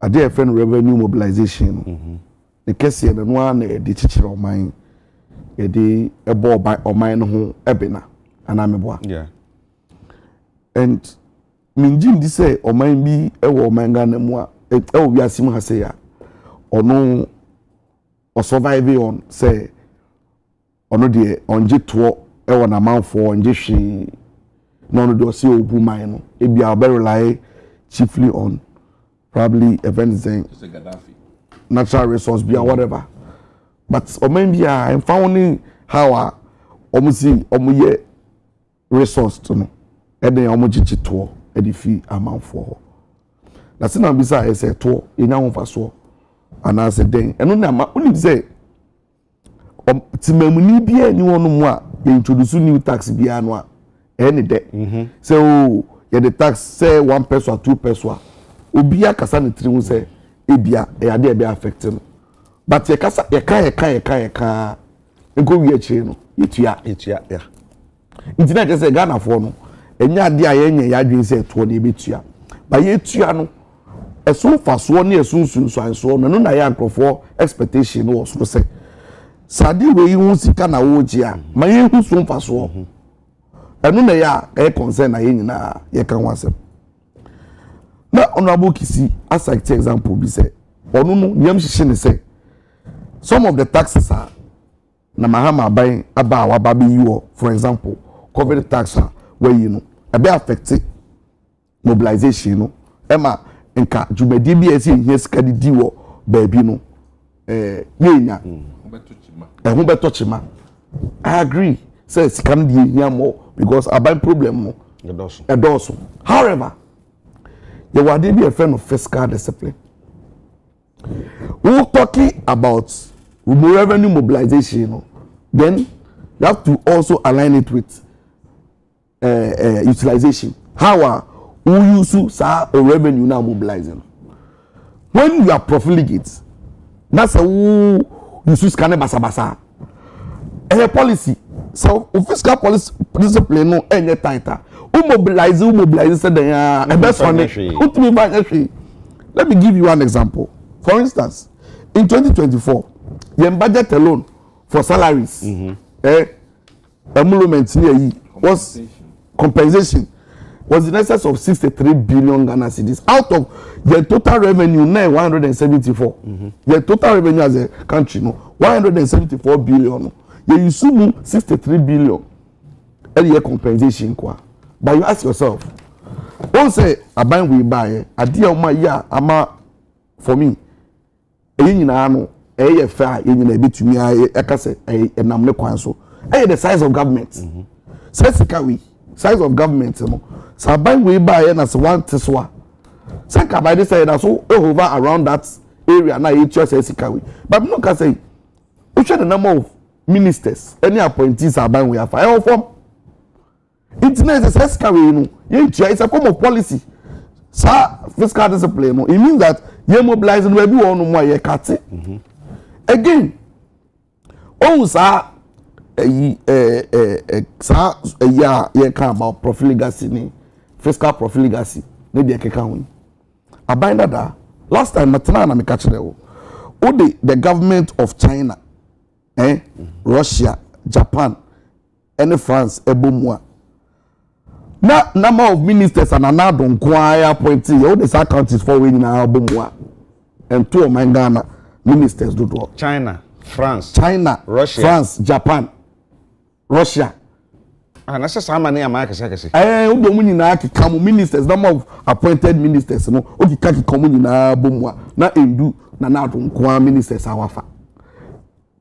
Intimo say wo honum na say on kati ukoti no, and that's how come when they introduced the DDEP. I was so annoyed say you are telling us say omani moyede and so ye nyina no ye twekọ ye befa so a ye beboa aban no na ne hihye ya koyi fine but wo lifestyle no pese wo be check wo pese wo no unkati quote according to us wo pese wo no wo live large at our expense it ye mobilize ska we nyina wia no ma kochedi wo be kai felicia tete COVID-19 sikaye o se baaye omu chiche ma parliamentary candidate onu nya ne de krawandi ode ma Sadlerugu even say constituency executive so omu ndi etuji ojito now the boss abreya o chasa to e why ye papa like yeah 200 ye ka so if there's so man paswa ye twemu am ye mami again me no ka say Agya Kwabena o de opa ofia woti enna me no ka say to kwan na ka say o use light they do mu bibi abeba na build ho o say dey na build ho nini with street lights and dey keka ho imagine say we just street light at all now beba fi ubenam ofie ko straight so the nam nyina na street light no eni ba bia na say street light Ghana ye say omo de atua yen o ye ni bi ye bi nim say be nya bi dia so sa enyama we mu nyina ka ho enti no for me the emami arehirem ni say aban bia aba na o ka say o ye ni niama in a way a obe make sure say all cut taxes ni you am for ho atom no so checking the suban or checking the lifestyle now imagine say o man mu ayedin na you see priorities as a country say you kwaku 2 amana aye friend cathedral na adane ateche na egu honom ituji di say me as a reasonable Ghanaian who utilize my taxes in such a manner how do you want me feel to feel and insulting it is a now no muna say mobile mobilization na mukika kasa na ma we nyina look at some of the corruption related issues we are dealing with in this country yet FML look chesika twitwi dia ye de koma Kwabena ne ye de ma amanfo ye ntumi account for na wo say o jemi to na munipa kuma munipa kakra bi madia enu de na eto no kwa ye engineer nyina ye na honom uti adwasafo mo am stations mu reading the statement ono kro be kasa wa ha school feeding ye nyina ye to na ye di tua school feeding no o say ono ba ya as a general minister the coordinator of the secretariat no friend no say omo okon omo first omo twitwa bi shem sika ni di from central region ho na headquarters it omo wo honom eno kro protest ye ma o kai say osake maame no or terminating appointment or short one man onya call from efficacy mu say madam na do tukwan or see by the time we ameba be do Ghana no fix the problem no within few hours no actual or no maame na we di Ghana boni na your school feeding sika na omadi no or some social apology letter ko apologize to the woman say me sorry for sacking you me nye bio imagine it is a who ka say who jimmy to na who managing in a manner like that enu de all the yenko again mamimra budget na nkasa na me no enka nsamba ko mi Agya Kwabena yes ade ba ko a yɛnyina si etwa yɛn ne de kɔhwɛ ne sɛ ya ba beto about 2024 yɛn ya yɛte we all agree say na nda so asa and me ade ba ko na ehye me kwan ne say in the absence of nothing no bad is also an option, it's also good. It was a campaign no you see mahama nye yes party way nye MPP for project so mo kwa no mo the magic wonder the best of it yen problem amaye. And you know the impression was created say nye MPP aban pan e wo so a na kasa ne anya ma editorate no na ka ba bi ebedu no e mo ka kire say nye MP na Dr. Mahmoud Bawumia say nye MPP aban anka dollar ye de share this for sankara this time and na 40 cedis o say ka 4 cedis ke ye turn 25 cedis per liter ase wo mo ka kire no and edu ba bi no uti o mo kasa no a na obedi say eh some mo ke ye mistake na ko sesa aban a say e bebre o ye ni namu na Ghana for nyina decide say no what can come and ya sesa aban Agya Kwabena enye ye the metrics data adwuma wa hase minu ka say sie enye kra kodo na enyama ginsam a na mu ka kire say obi ntumi emeti dollar so a enda minu ka say dollar gina he cedi gina he and it's not even volatile like it's not something that obeka say the volatility level no e threshold they very high. And dollar no say mimpo if say a year 10.7 and 11 pa is it not better than the new woman dada no in November 2022 we say tofu or 22 cedis per liter and that you see the D levy atoso but still marginally lower than the na tax credit ni so na you see here tono ye benefit no and then o see mama nkan wasem say bibi e right ana no mo my impression say mo be nti say nde enema na koyie na enema no nam ne kwan so a me de abasobode e na me ka cha ban no say enema a waye no e nam ne kwan so na metie honorable Kisi na metie honorable Lazuma mo argument bi ene omu nsem omu ka o say we can we ya na we can be we but me gina finfin mo interview owura kojo ponkroma our platform yi so na I don't know me the consultant for the MPP party and I say if I were a member of that party ade ba kwa nkama ye say some issues be Ghana has here they must stay away from commenting on a bit problem like because some of the things more back to the fore a trap obvious trap because you can't defend the mess because it's so fresh in our minds. Kojo Oponkroma say Bank of Ghana strategy any finance ministry strategy oma use o mama CD no against the dollar na high stable about from kakra no it's just by mere fact to say omo pump sika into the forex into the economy any forex market the nutina sika eno high stable no na not sustainable tio o se pompe na Bank of Ghana e pompe na not sustainable iti Agya Kwabena say e pompe sika e ma ne ba 10.7 na not sustainable and never got 20 and is sustainable 20 Ghana cedi na sustainable and is that what Kojo Ponkroma e ka kire and you see the create impression say pumping money no adibia abafufuro in 2024 from January to October now NPP by SWA government up pump $3.15 billion onto the forex markets. Obo pump no sika no engine na dollar ni America and I'll tell you why. When the entire dollar need to be engine no. The government, the BOG and the government engage in something we call senorage.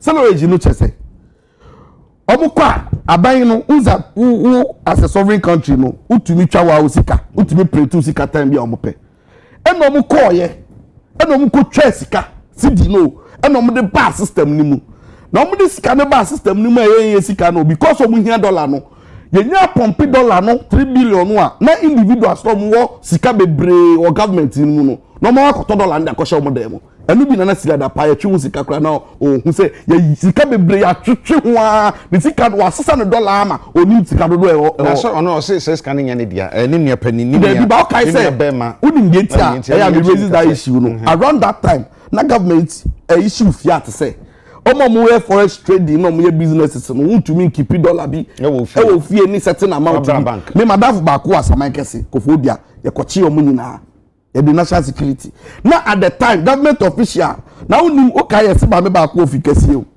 aso we there on the light note ofikese ma na ne workers na ni fie o fie na o ti say any workers no ne house helps ni fie for no ti say oda bedroom hono ekikam yesi mommy da hono mommy da for why one na hono ki ya ko sha sika dwude gu mommy so odem sika dwude gu mommy so odem ma one na waka da sika na so onim say ese say ya boa na egada sika ni nyina na ese fi mommy so enya sa mommy so are ni nyina ya dollar na onim omu yes ade we ni omu engage in this knowledge na omu to sika ni quickly no and na inflation e kosoro itu ko criminal koto ade a ene utimi koto rice ukai gallon oil gallon to be here uko na koto 500 cedis minia reta hwe reta same ne hold the shop ukoto 500 unim say koto 1003 the following month obi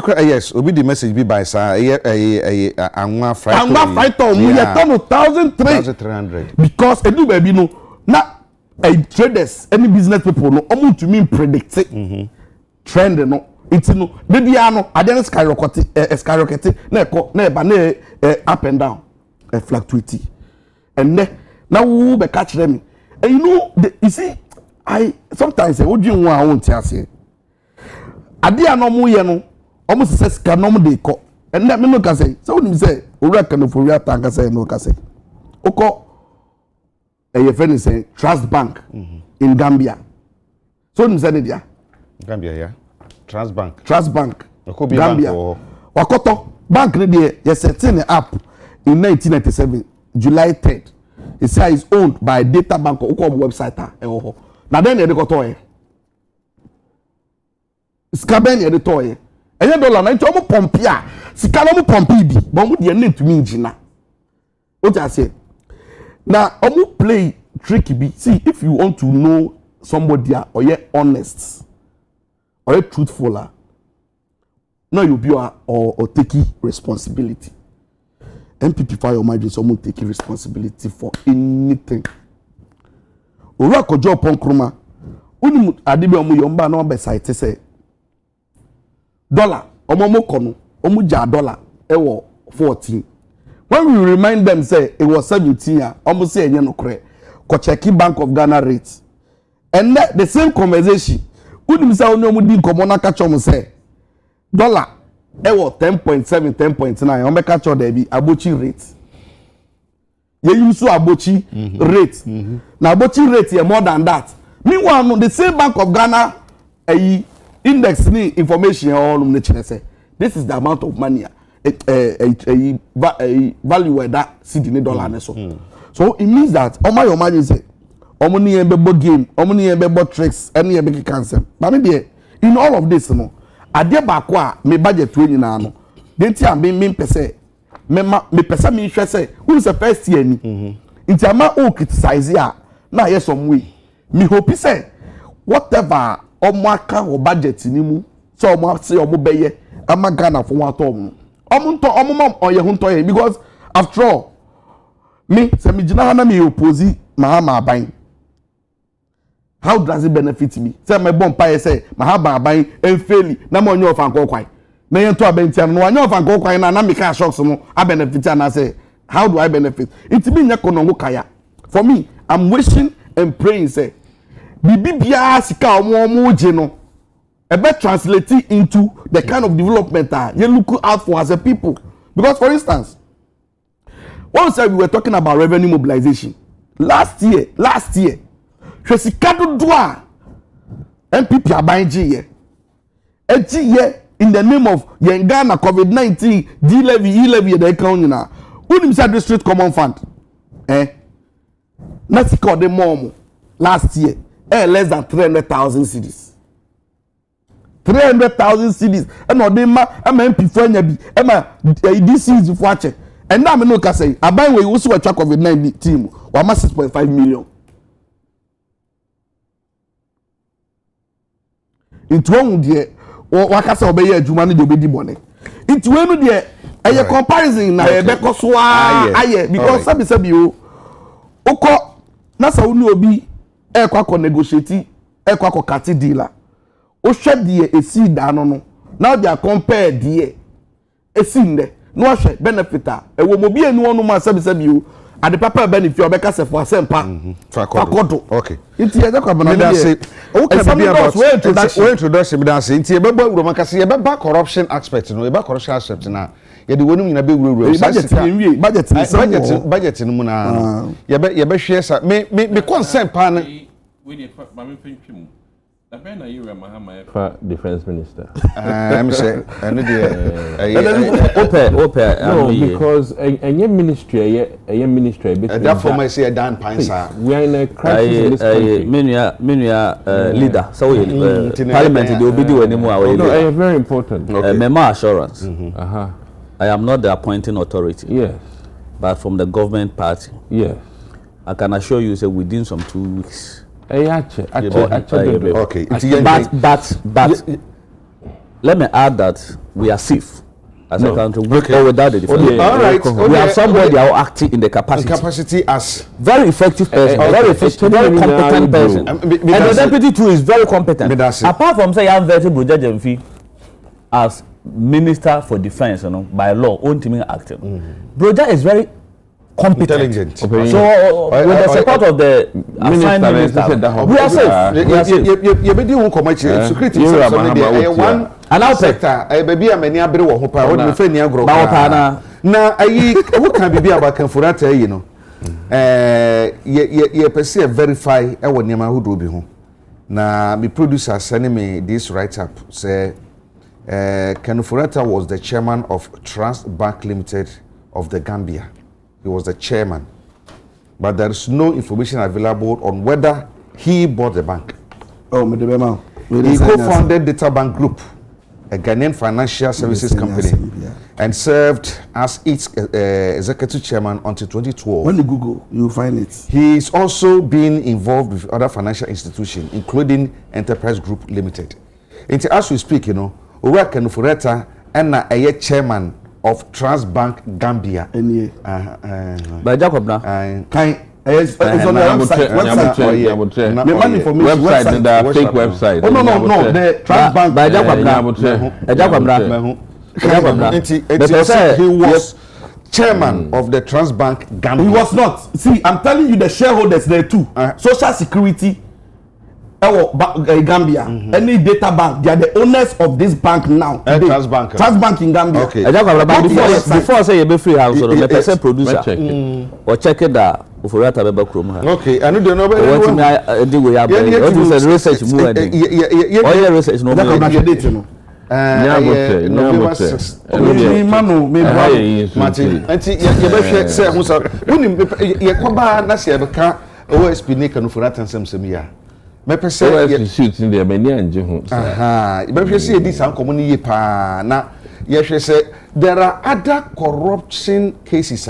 For instance, me de bia me can say we be scanning you no sakyetra say ya dwen sakye masika no ye beti so about baby about 10% pe ne be kwa wudi na ye Ghana be sesa esa se say the $86 billion and e kra de mafia ma na de ba Ghana mo 30 na emu 31 billion no ama ne ma no so ama no anka your mind no say your mind na etwa but we a private granted that's private affect our forex. Yes, I'm an onisika no.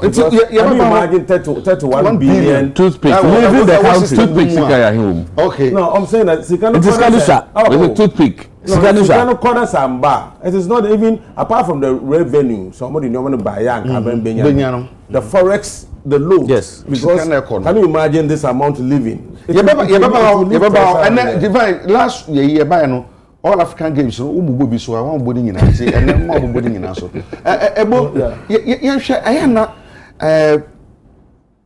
ye precho Ghana sare ye niama ɛna we ba no be say ɛna we anye say ɛna we ba no be say ɛna me so me say no wo ba no abeye say saa nti no aba ya hu sɛ e de ntrum bra ai evil kore ɔwɔ dada no man ko di aduaba no ɔwɔ no na ɔwɔ no bie n'ani ana so dada ɔdada no man ko di ye no obi n'ani ne ye ne ɛni bie n'ani ye ne ɛna odi ye o sɛ ɔwɔ no na ɛdada me ma me di ye be ma no sɛ ɔba na ɔde ne ma me no ɔno na di ye na ɔno so ma ntom ye Ghana for no wo ti no aye preto ye take responsibility say me na me ye see budget ni mo se ma ye kan no ebo wo ti akire wo ma ba mu da se di azuma kan no na azuma kan no the politicians eye especially when it comes to tax issues and na sefo a wo hunu ni say ja hozikan ma minchi a oman hene of Ogwa traditional area of Saberma kwesi ata to dey bien open miche guafo nyina ekodo oye bakano fo mankasa me bakano fo approaching kaka area or police station or wana menyini nti miche wi biara obi ana guafo nyina oja ma menhya se menka aza ame nonye the party yenye abane ya adwene o budget ho azekọ maybe bien bad makakọ ansa na ma issues na ado aza yenye ya adwene nyi de enye na yese oye Kumasi Accra Expressway no mama onfa abane sika nye enko fiscal private sector na yan fan ye na private sector no maybe BOT agreement na dama pressure na scarce be ye no you them pressure in fee budget na private sector on your own tool non to no whether 20 years or 30 years or to no ko we are road no baba Ghana fu yen road afi so private sector no also to no ko no omo quality road na afi so corruption no ko do bebre or because another private sector cannot be corrupt unto himself until you feel there say other countries are that them no wo ye what my private sector obeye na what you told or don't know what so kawon na azin be your man is say yitumi dem pressure if budget no dem sika na yitumi za route but yitumi za feeder route okobe be yin is benefit urban route inner route na azin no no yin tool yitumi tool yin sika wodo no yitumi za dem sika na ye na mom yama enhwe private sector airport nyina and airport nyina private sector wusi na you otete won sika if you go to UK a Nigerian owns airport or if you go to US, so one of the airports, some of the airports call a private individuals no own. No, what it's so one come. I quite remember say UK crash almost see new airport to be. Yeah. So I am so Becca last week the minister by me send them answer and there was it going to be government funded or private sector funded? I believe they won't consider the private sector. And I feel so the same with railway. So we to me I'm a private sector boom. Obanama we take pressure from a budget to do my team other in Zama Butumo Abua. With that said, Mamunka the issue of tax, why I support the decision of the government in respect of we taxes we You see, the only way Dr. Kasa so no in relation to Juma employment issues and other. You see, the only way we can create jobs in this country is to make the private sector very profitable. Are you getting it? It's only when the private sector is profitable, nobody might expand one business to employ more hands. And if you're going to make private sector more profitable, one of the areas to look at is the issue of tax. Again, you see, as in advanced countries they depend more on direct taxes. But if in our part of the world, we tend to depend more on indirect taxes because they're not easy to collect. It's easy to collect. You depend so much on indirect taxes, but in advanced countries, it's the opposite. I support the idea that you remove COVID, that you remove e-levy. It will ease the burden on the private sector, especially since interest rate are before inflation is so above. Mercedes national was an above no. Obama and macroeconomic environment were good for businesses to thrive, to expand, and also to make profit and employ more hands. So it's a good decision to remove them. You see, one thing about taxing there, you can have so many tax handles, but if you don't collect them well, you still not have money. So it's not just about having so many tax handles. If you have few, and the few now, it will expand the net of the existing one well.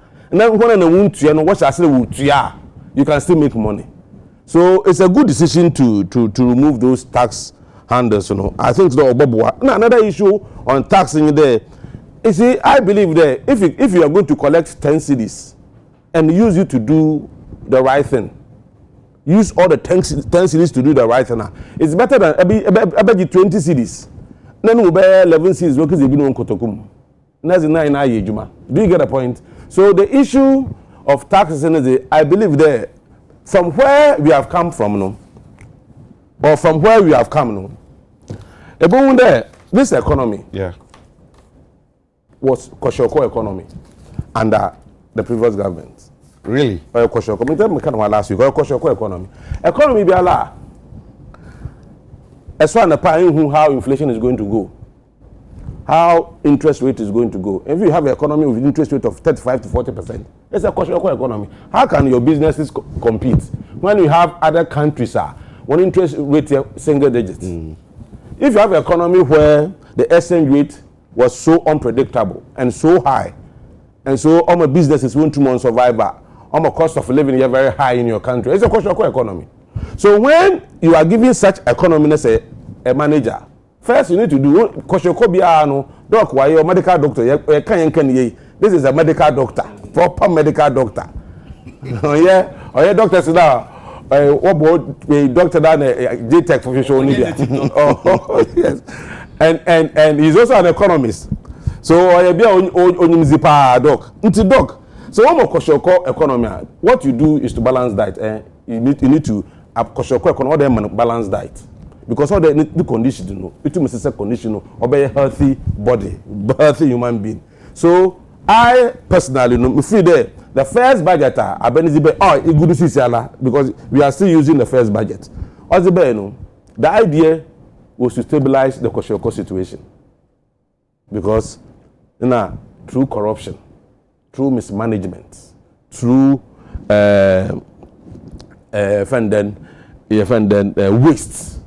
wasteful expenditure, say economy. Divine class and be very important. If a manage the economy, and I say I will program today one research, one factory, and I spend almost 450 million. A program I say, will create permanent jobs for the youth. I will to expand the economy in your taxes from corporate and income tax. In your foreign exchange through exports. Need to reduce import through import substitution. Now, my economy Weija. That program, very important program like that, as a 450 million near the shame. The Kutam no rich, that's a bit the name in company. Spending $97 million. Your calculation, use 15 cities. Now for your calculation, I can amount to nature. Divine bomb, what am I doing? Panamu Akufado, no any Baumia. National Kadasha Kadi, no maybe I about being. What shall I say about me, the chairman? My sister, over RCC, on OBCH, all the church leaders were Central Region. He was on the way in charge of National Cathedral, and see a common man in him. Or in an Akufado in a Baumia. And Zaman Queen, who go on a time, then Zaman Queen will go. I shall only can call a parliament to create by the economy and Ogwani, and time behind the Mayan Wigwan.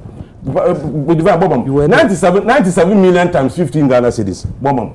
But I'm how, as in Ebu Paiwan. So as a Damas dogs, Ebu woman, Ebabo, into 45 billion trillions. Yeah, so Damas Cano, Dama 145 billion, whatever, no. Oh no, it's good time now. No go. It's good time no rich because as a young David didn't see the name and Oman and Akufa don't see the man that. So David didn't put Yankopa na mo si den aman. Na Akufo do Yankopa betena ho, but den Akufo do si den aman. Is them 97 million as that kwakoshe amunam. As against 450 million for one district, one factory. Look at how wasteful they were. Bawumia, the baby, NAPCO. Close to 4 billion was spent on NAPCO. A programmer on create permanent job. Ewe bro, kutewunsem. What's a bonfire? You have two options. Either there, ebechu a bro na re. Anasi bi due bro no we fifi na wa bebre no. Bawumia say a bro no ya bechu na ya re. On the NAPCO. If that money was the share one factory mouth close to 4 billion, you know, can you imagine the number of factories and able to me the number of jobs and able to me create?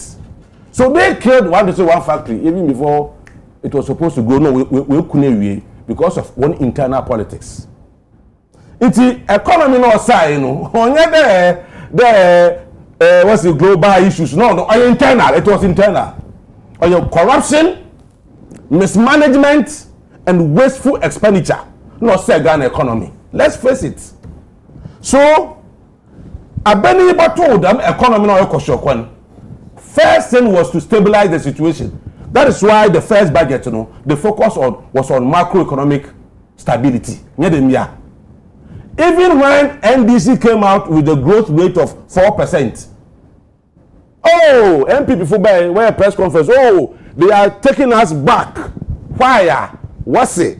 Who wants it? Will leave a growth rate of 5.7%. It is how target 4%. Or tell that you are drawing the country back. I was so shocked because all 5.7, no, it wasn't the projection. It was an outcome. So how can you compare your outcome of 5.7 with a projection of 4%? That is what's called fallacy of false equivalence. You are comparing our outcome or being projection. Look at what happened. In the end, NDC budget now in the projection here 4%, you know, we achieve 6.3 growth, which is bigger than 5.7. So I wonder the kind of people who are there talking about economy or economics at MPP, like in MPP, what they are doing there. They don't even understand what is happening in this country. They don't even understand the basic economic principles. That is why it is good there. This budget, working next year budget, you still keep your feet or your foot on the pedal of stability. You don't move it. Stability others remain still. Why at the same time, even a certain degree of expansion, and yet about 2 BBL overboard. So if you follow what they are doing, unless you don't understand economics, if you follow what they are doing now, was one less the stability pedal no. So we want to consolidate the macroeconomic stability. Why at the same time? Because Koshokono, but you are not out of the woods yet. But that's what I can answer. Into also no, maybe in there, you expand the economy because it go for Juma. Let the private sector thrive. Now you tell me I'm confirming Juma or money. Into what are they saying? What is they are going to do? Big push. Big push in there. They will begin to spend. That's how economy is expanded. When we begin to spend, you see, consumption is what expands the economy. People don't know it's consumption. Because everything we produce in anticipation of demand. It is when people have money to spend, no, my economy will be. In terms of road infrastructure, you find a big push. It is so much shame. So what this shame demand, what it means is Agya Kwabena, a steel bender, a carpenter, a mason, a engineer, at an roadside. If the construction worker will be there 2 years, within that 2 years, they will all earn income and spend in the economy. So big push is a very good economic activity. What's Obey expand agric was the oil palm plantation. Certainly, look at if the number of acres over here, number of people we are going to employ. people will get job to do. People will get job to do. Was the industry, so they are also looking at the issue of industry, even energy sector. So you tread cautiously when you are managing economy and NPP's now. So let's not kid ourselves today.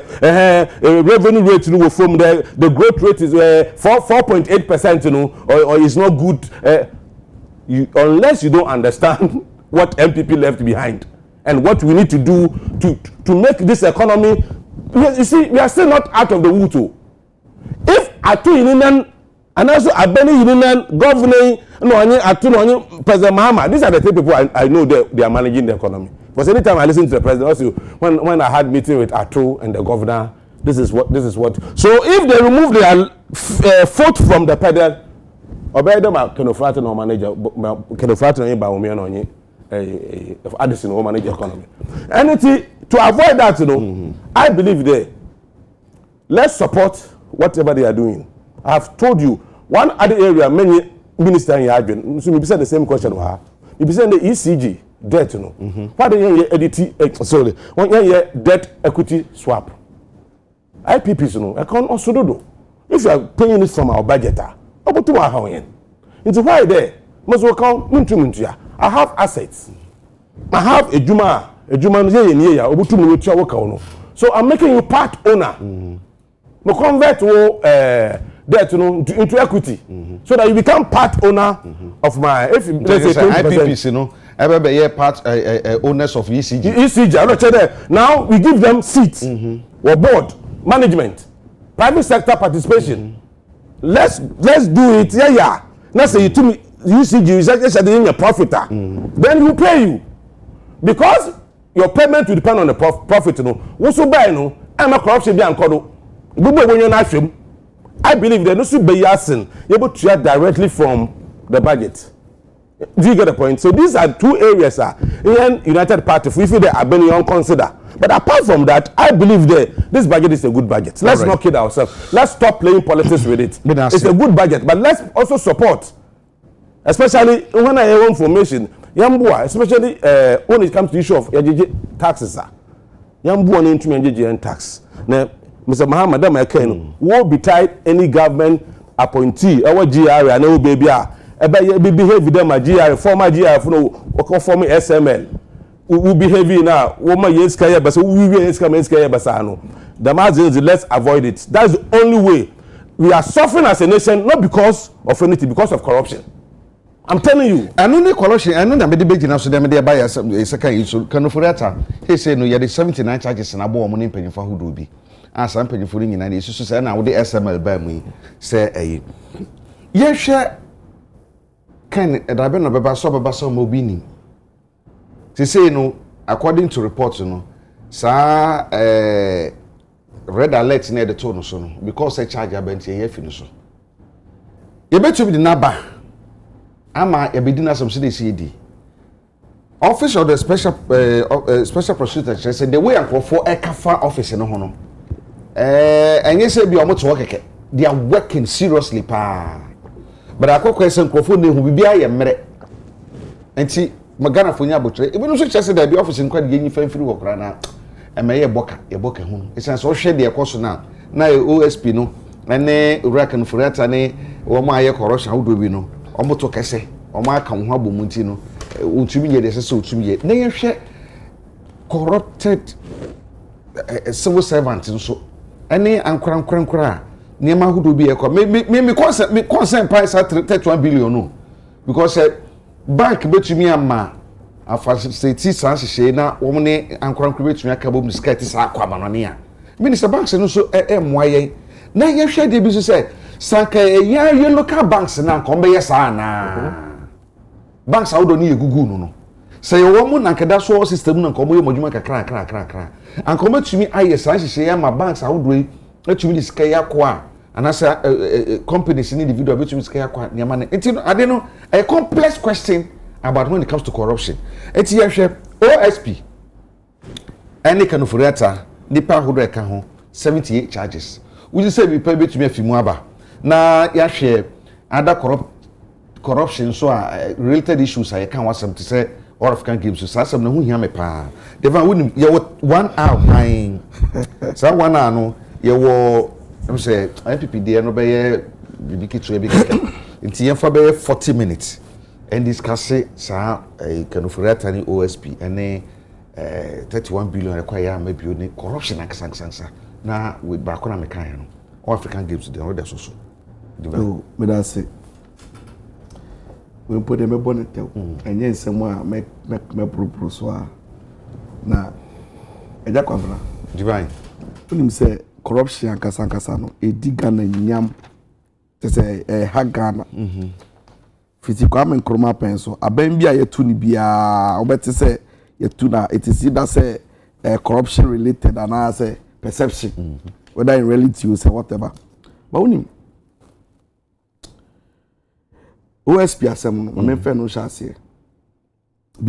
beyond say me care about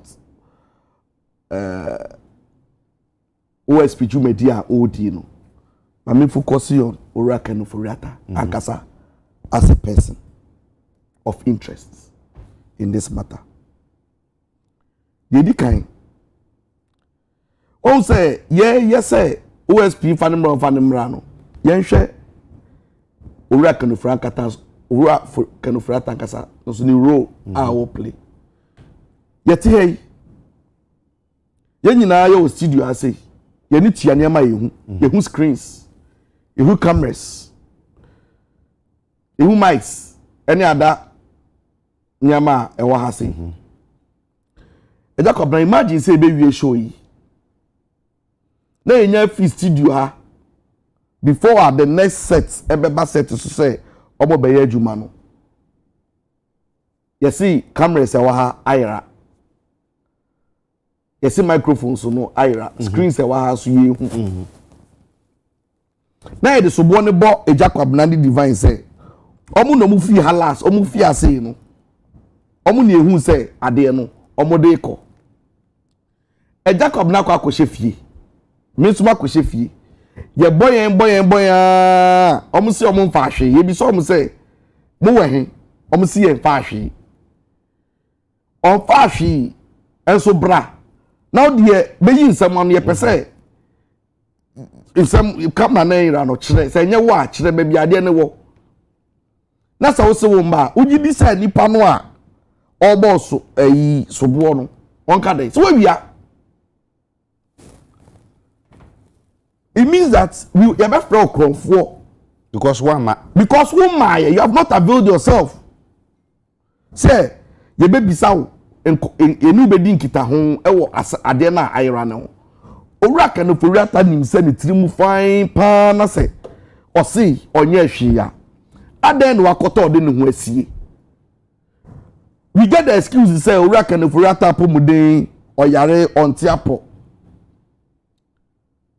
For me, sir, excuse no more my it is neither here nor there. Because Oraka no Foriata oya finance minister minimum bi o Ghana hanuma no nim so Oraka no Foriata. Oyare dada yenim. Even po onu kwa vetting taking more than 3 days because of same yare we. You catch it onu aye minister. More than 89 members of parliament are almost your na ban mu say na Akufo-Addo o minister oyare o madwuma otumi nya adwuma owuri aka no Foriata se Ghana ha onu no wonya sa chen obia onu waben inti na adwuma no oyare kra obeye because it say senya Yesu hwe ne ma ojaye onu ma Ghana fo ebebre enso na owuri aka no Foriata yare eno gina mu so bedi and the same yare no say no po na ye wa fabra no de woman excuses say wonti apo wo hwa asem we yanjin tuma na me yanjin tu so onipa wo nyini ni nyina na wo ye mre ntina yare no so tumi mo she wo kasa asem se na yare ni tu etumi mo no wakoyo ho tintintinti a wo de wa yo ho te say wo de wo ho Dok me boa. Kwabena. Ene me shiri bi o ho.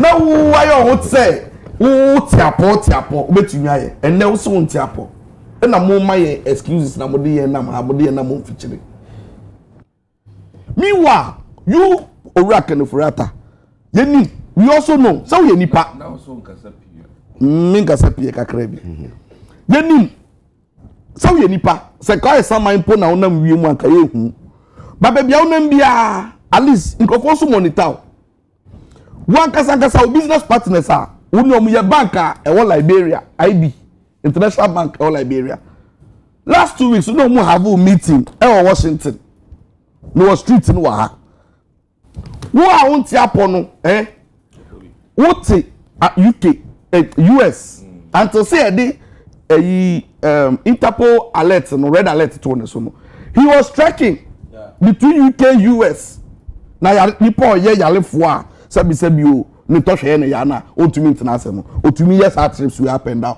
a business meeting sa no ka kire yen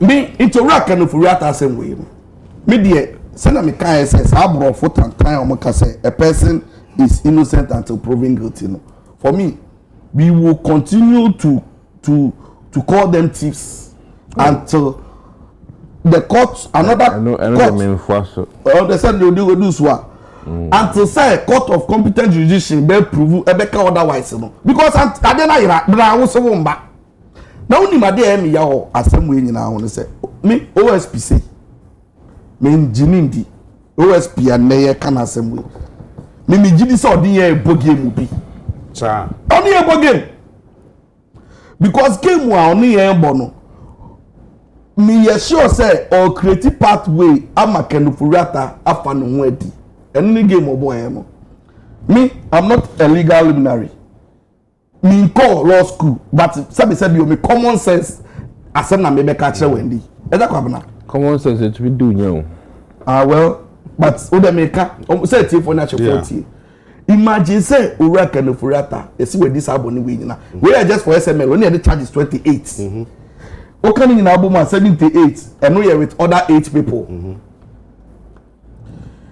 now only lawyers for need come as some be catch on say it's going to be a walk in the park for Kenufurata. You know why?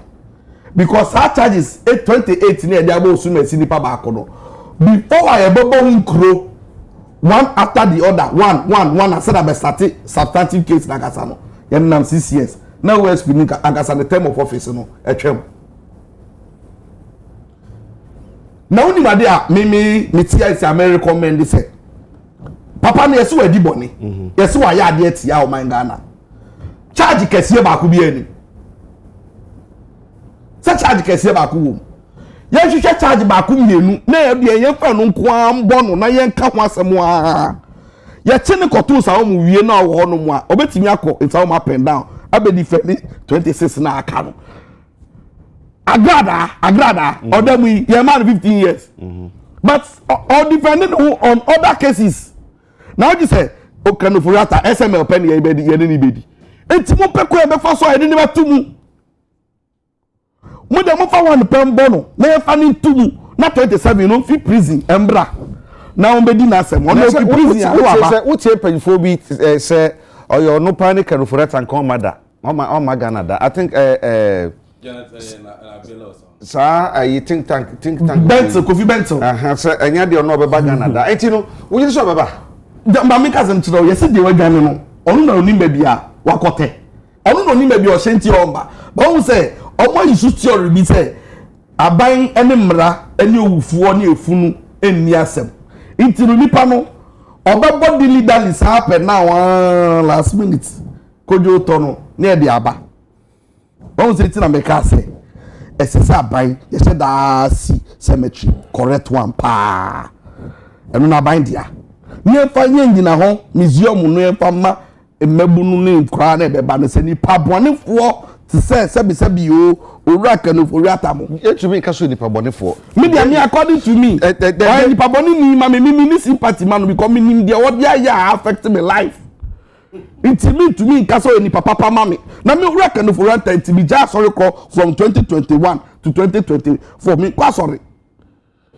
because obia obe satare fita no address budget bi ogridi ye bi or the quotation na ready budget no enso no mo bokro no wo that's obi yemfa ne asem ko yemfa ne say obi no mi supply nyakopon asem amfa nyakopon asem anya adwuma na mo no portray say oye kristoni na say onu ntu gina so ka say akseme say me nso because me onim say Macau station we so say first no nkofo am hu TV so pe na me buafu me kwa me utimi fie na me hu use me light na me bufu kwa me do meter no owura kanofurata na nato me hu san nkofo no pe na me buafu because owura kanofurata me madam for bako see me kai busuafo mo fa nche me eja adonu ereka gbashi elusu ne life unim de ntia yesa agbashi abesre Ghana sika onu akasa ni investment ni savings a wo Russia a ye wo Ghana hasi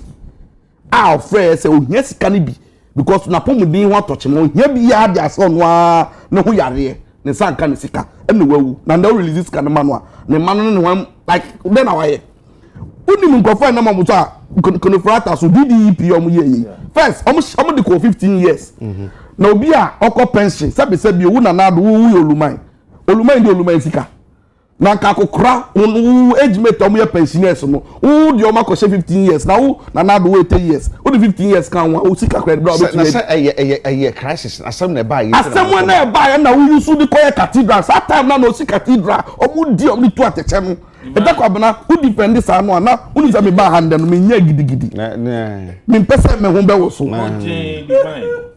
Divine, your name. Kojin. Your name is Divine. Enti, owura kanofurata de be bi o bia de esese pe kwan so a ye de ne ba na de hia yen ni say niema because ye me no ka sese here SML pe e na yeka yen ka banking sector clean up and now no ka say sikabotini ankasa ye di collapse banks na ankasa to the receiver no so to mean declare the amount omo ka de bia hovering no be ka 25 billion and then even me as a customer me sika kra me akam ye ntia ye we then so much omo a collapse the way ye pese owura we kanofrata ombe isa ensem na so yi ano no the doors because ye ka national service ye ka even say signal bureau ye ka ba fast stock ni nyina obe kokokoko the interconnectivity connection na wo nyina no ha issue ni nyina buba na bubu ano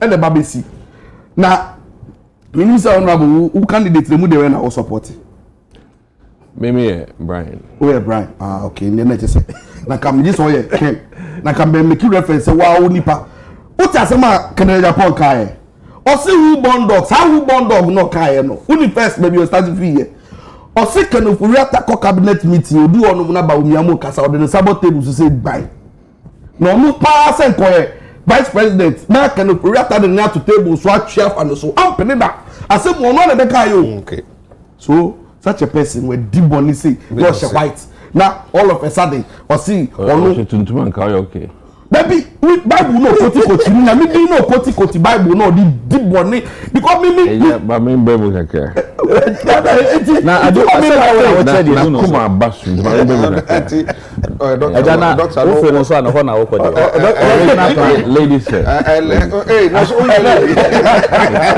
lady ma rap up me sama 1 minute na South Africa me rap no me rap ko say kuma no so honorable me can be say akasemu ni fie ba wo hwe ne mesisi ne se ya ne amasema ba fie anka ye ni oha mu na so ya ne ya me ye oha by force because pe ne mesisi sika akodi baabi sika nkese se etumi ye nanka epeti wo de se ye bedi mpo a be de me kan se ye bedi mpo a menye nipa ba ku menu miensa nan bi na ni obi anya bi ni ne nyina ya me dibi na me bi ne yeko but the koba se bi and nipa kuma bi ne kodi wo mten bebre to the detriment of the larger population na adwene kakra all right owura kanofurata nsem ya kwaba OSP ya ni say afede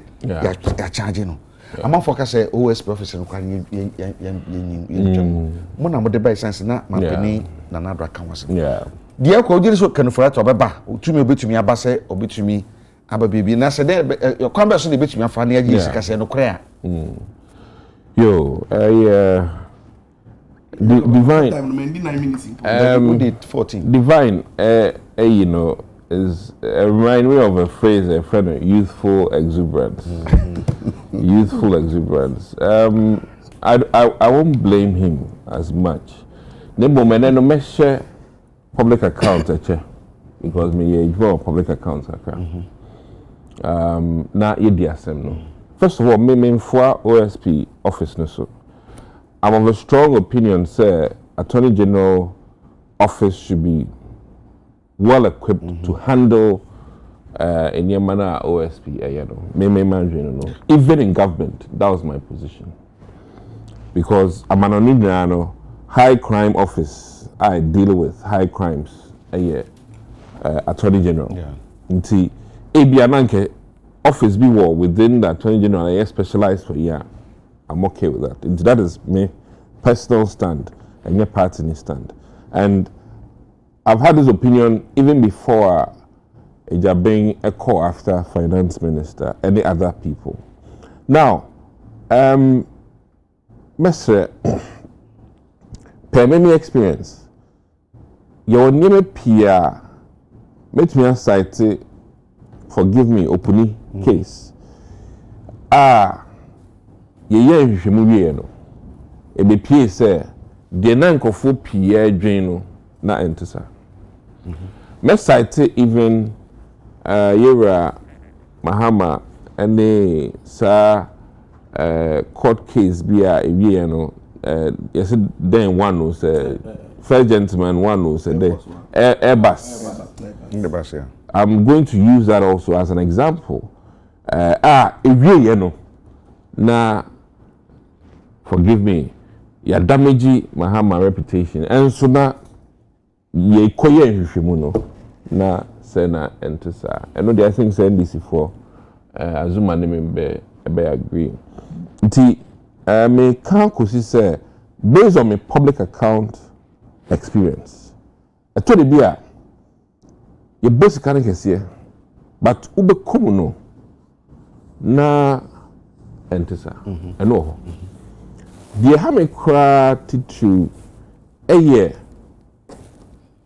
a confusion between misappropriation and the influence stolen. Mekasa na aban sika ebia mekaise Afram Plains bridge bi adan kese ye. Ewi ye sika no kopie Asantemanu because of Swami interchange. Mekaisa same way. Ochire bi do mekase MPP for the Afram Plains bridge ni sika. And so now sikano yendi demo foro akoye bi foforo menkai kita see defense for ya kufo jiska si ho NDC for buy no me bi foforo ye nka se o me diskano bom de ye bi foforo so besine ensure efa kita for so enti sa ade na wa ban mu no to de bia aya na ehia ma se ye ka ni aye nhwehwemu yie na yetumi aka so okay ampa sika no ebia na ese etonsuo na koto nsa ba nsa na etoy no ewo ho it can be accounted for eba era kedofriata me pese Ghana fo hu say me personally me ka omo aye ka say na no kroman no na nkoye me ka omo hu bi de mom no eno nkyerɛ sɛ ye hangina for the onye ya mesan mabegyina hon maka so because na akoye sɛ bia time na me time no mentisa me ye also one of the people me gidi sɛ otinsem na sɛ oye mu hwehwemu pan sa na waye den wa ba bontia beka ohwɛ Financial Management Act ba ye na na otimwa asem ye pa facheme se say Ghana sikewia ayedin credit ohwe from the 80s bc enne ebia na ofa quantum obefa de ne sikemu ne so but senana sebe ye mpenifo de omonsa ebo aban sikemu fa no enye betensa obefa na ejina signatures best biensa nan anenum ansana sebe kwabane etumi afa sikano. Now for me twa dwen si amanone omo ye investigation and some of the indictment aba it take time omo ye omo hwehwemu it do it because sometimes all the case echo court na hwehwemu no to sia judge nkra to me gina eno so ebogo enti media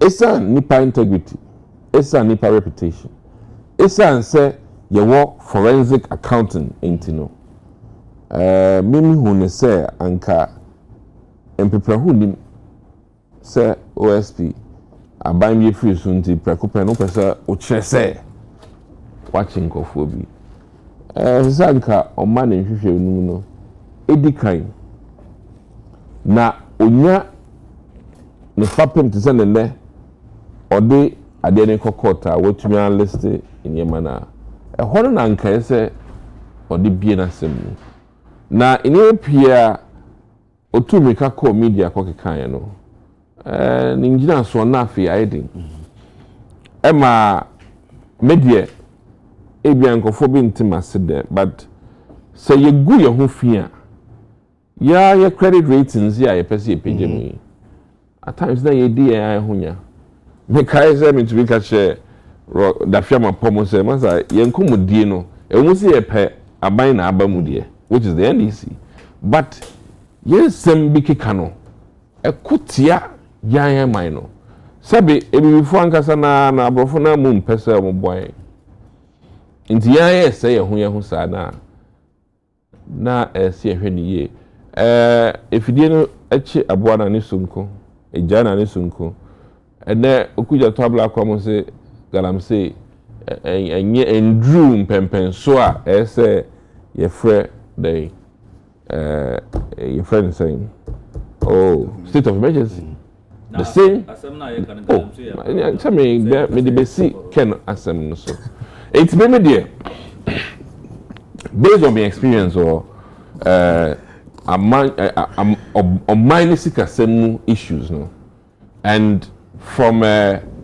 many years of experience one particular case in mind opuni the way mimi nim no insi anada ne bada me nim no once me de obi ko emergency call bi dam hia no hono kra man da me ho edi anche no but minimum opuni ba uye hwehwemu so a na enkato so no na dos ewie no na sabe ni me pi wo ho a na entisa eno na me de ye ngina so se se ko bi asema enya botre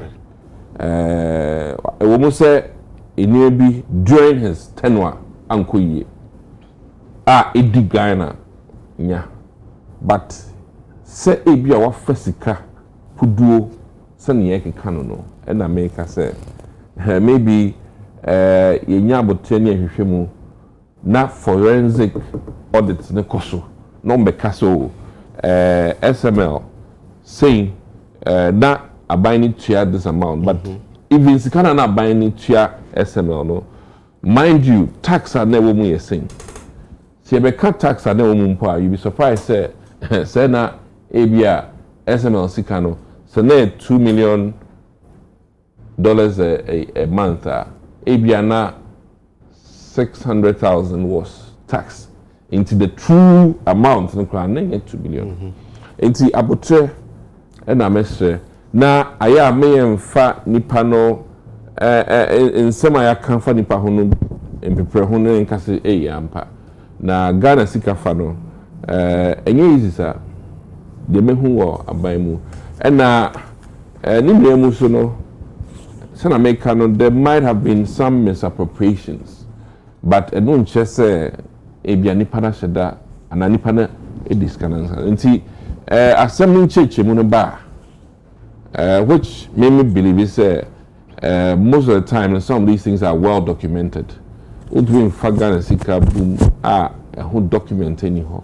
Nti say akọ court no.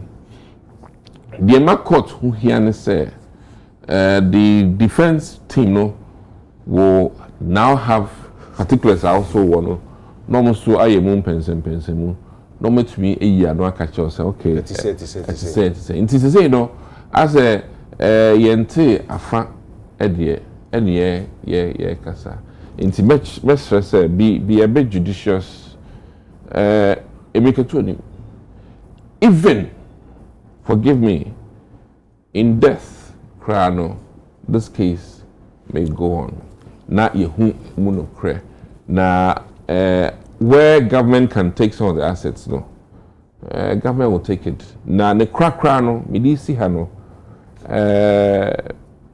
no credit se inhwemu no kodrum pempen so bia assets are here no war in Ghana and even outside no government will have access to get these things by virtue of court orders are remember into mirror divine me personal here very about it damages be o me I na me share ebusian for so be free mu anom di me ka ban say oh emergency no asinko nipa no wi a is there an emergency no come to you there will be enough time to ferret e be crowd me head no na ebiana se na ohunu no na entesa aban mu experience a menya kakra no na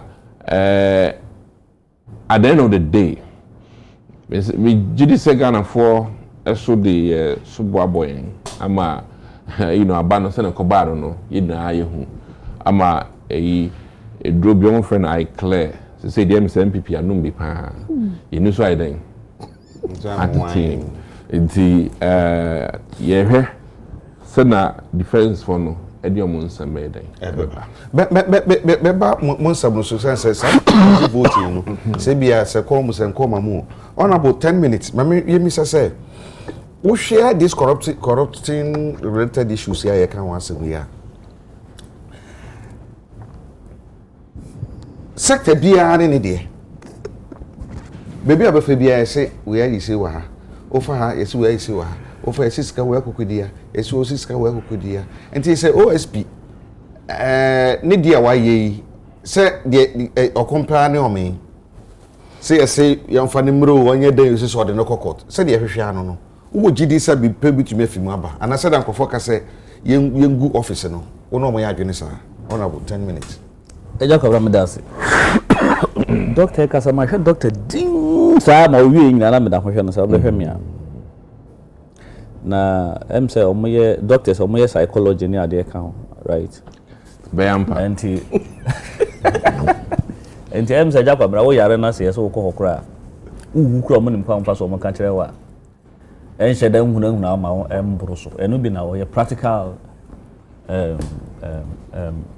professional as a doctor no and I will you because so catch him say sem na esi no nya sem a yehu bia na wotimi massage asem no man atifo ahwe ni o be fa say asem no nya hu bia sa well ka we say we na theater enya ha na we say because Agya Kwabena asem na da horo nya asem na papa ya ma asem na look so what realize no but all I'm saying, hey, me see hwehwemu bia ne be why na say ya bua no kumfo ana ya bua no fo obi amua no kumfo obi amua no fo ya ma no kwan say ni so boa ye de bom enti bra na be yu ho ano ho na asem no na sa wo ndi fo a wa asem ho a yesi asem adanse ni ho no ye twa bi ne de aya adanse doc omo wo bobo omudin Dr. Puni o bo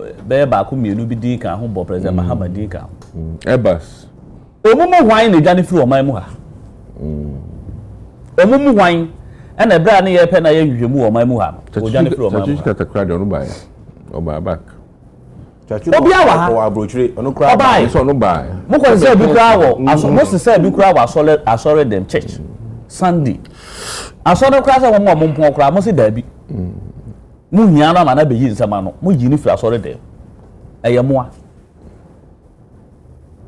enti sani ye nyina ye nim dadaada yi papa yare ye no nyenne a delay ne kama no she white no quote by quotations verses any ade nyina wo se ne mane gan ayi ne mane gan for ntimi abandon ye sa situation no munwane nko nya ne ma mana na ka che se na no hoto no ana no wo nyare no yare so die na si hu kwan se wonim se ne hu fitaa ne ho te woni bone a e de ne si no kwan se omra gan na ye finance ministers o ma bako no emumu de he no serve no ne ten awie a the term wie as finance minister wo dwane free wo man mu ha mo nkire me nipa ba se awie wo okohwe ne ho yare se wan twa handi November wan twa handi November ye to aba wie ye no onu anim se 8 asema dwane kire me nipa kra wo ye finance minister wo man mu ha odini say a president reshuffle na say government change ya o so dwane free wo man mu ha ye hwehwe na want me ama be but me no ti Office of the Special Prosecutor. I share the same opinion, the same position with my colleague MPP, Doctor. From the start, the very day, Omuka's creative office. I know the importance of the office. But Sabre no doctor and call for no. But we can say one babontia because I won't fast. Oh, me MPP for say. Or bet you see NDC for corruptions I hear ni adie ni agumunti na yem penesuntu won ka ja sase mo du ba bi kure court efa age na citizen vigilante Martina Midu want ya mo so no na office na de ba be clear corruption practices but mo create sa office no in their history as a country the very time a corruption scandals no do baby na fa ye ni so ni entimi nkan I see a time I'm creating our office. Topic and I'm saying now go the bar more. Yes, Sabreno. Yes, Sabreno. And a corruption scandals cause until Nipa na mukra mkofa and bar affairs. I describe Nipa appointing as or the mother serpent of corruption. Okay, now one. Or describe as the mother serpent of corruption. Oye no. Ana mo amohwe din na nimguase ba nipa na mko yi ni se wonye yi na mko fa na free wona mode foforo baaye nipa na amade no baaye no beto ankwa no ma ode na kra be ba for de oye de obetimi bia na breso ana okọ ba me sesa office no me hu bibi papa bia free office no ma sha da ye den aba ye institution economic and organized crime unit CID AG entuminye baby wo kwa duplication of functions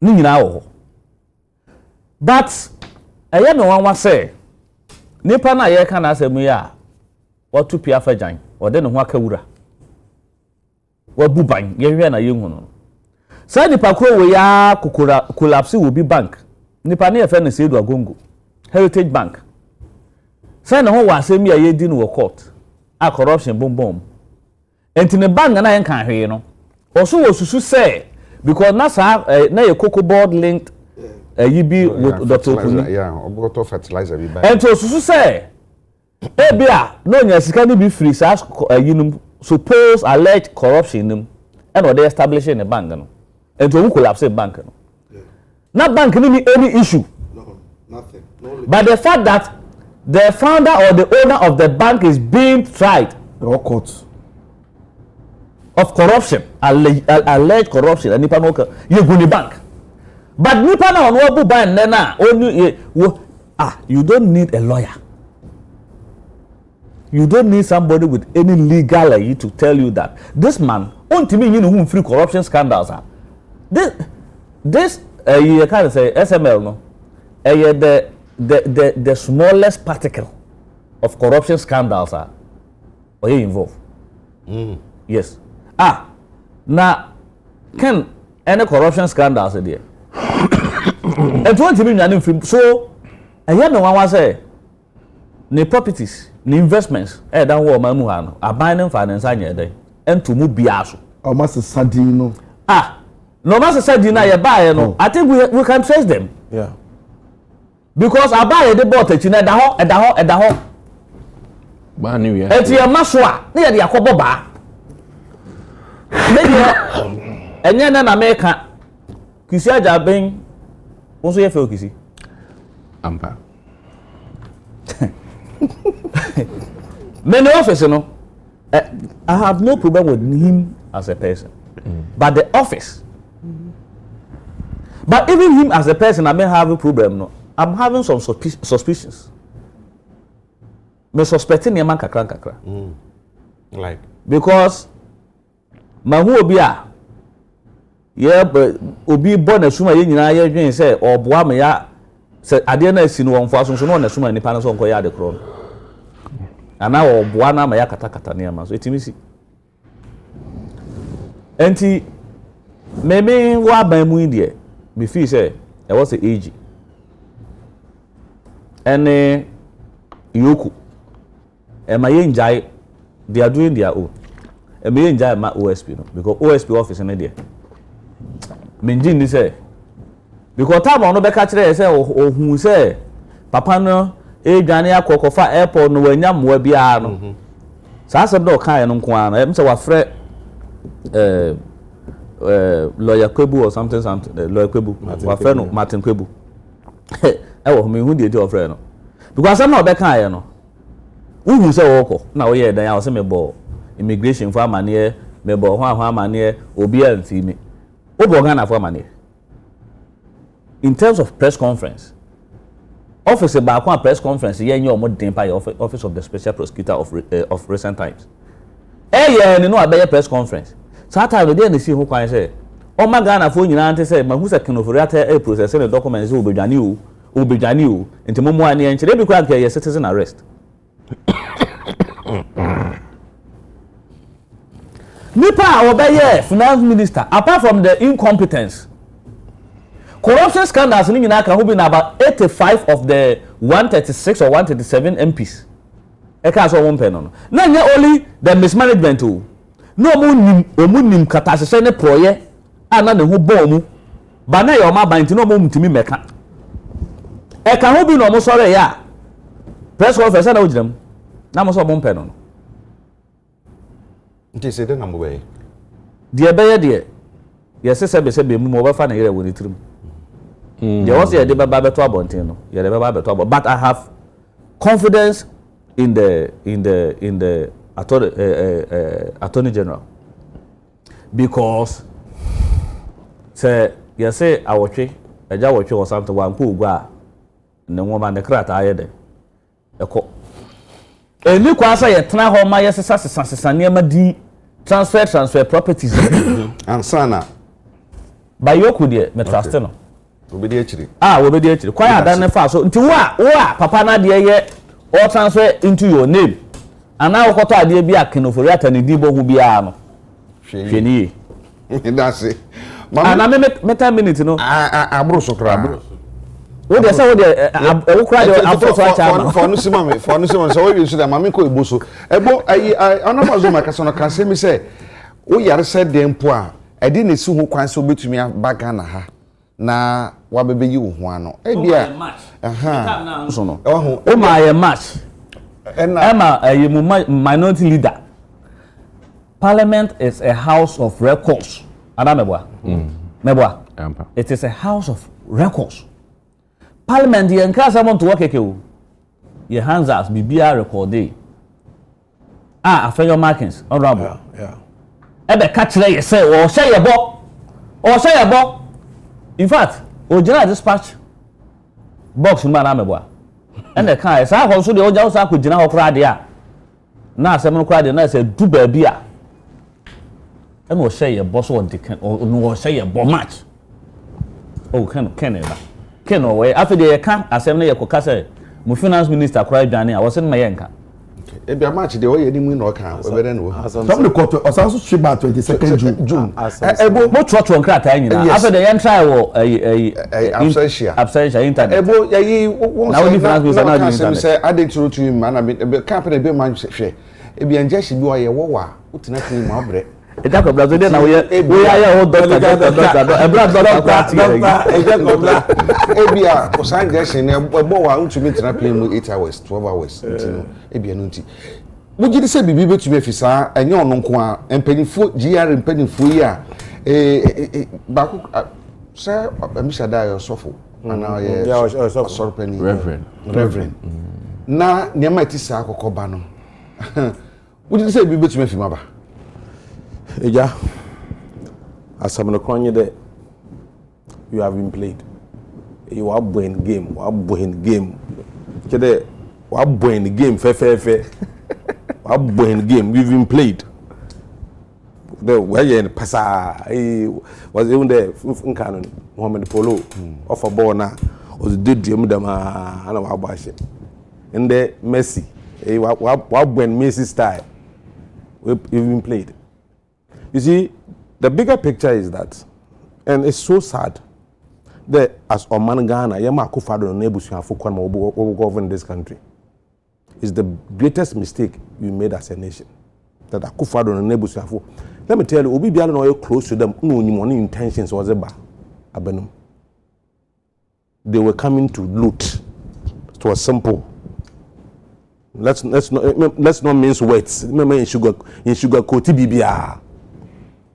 That's why I call them John 10:10A politicians. They came to steal, kill, and destroy. They were coming to loot, and they came to loot. And one thing they did, you see, Akufo-Addo no more. As well by Ghana, one shot I won't bring one in you. In Brabia, Akufo-Addo by or passing, it was in furtherance of one agenda was about to loot this country. So why do you think in Japan said these people are looting Ghana as if they were not tomorrow? He knew what they were doing. They looted like never before. In Brebiala was a bear, it was in furtherance of that. Maybe it's a question why would you pass plea bargain if you know you are not stealing? Because plea bargain said maybe as a 10, maybe 4, work 6 into Gina jam. And not Gina reduce sentence. Why would you bring such a law? LI 2462. One call reserved forests. No could to tum unzim galam say. Our forest was said, and one of them was as big as Kumasi. Within a matter of short time, we read them forest. At the time, was stop small scale mining in Ghana. So, when they passed LI 2462, what were they doing? To legalize the illegality. This is Bibia Woye Biano. It was in furtherance of one agenda was it. So, Nana Akufo-Addo, as I know him, will never establish OSP, Office of the Special Prosecutor to fight corruption. Once again, in furtherance or a small screen, it was just a small screen. He did two things. When those things happen, I told my friends, this man is not serious. He doesn't mean business. When Obama and all the free SHS Bay, let me say he's not serious. How?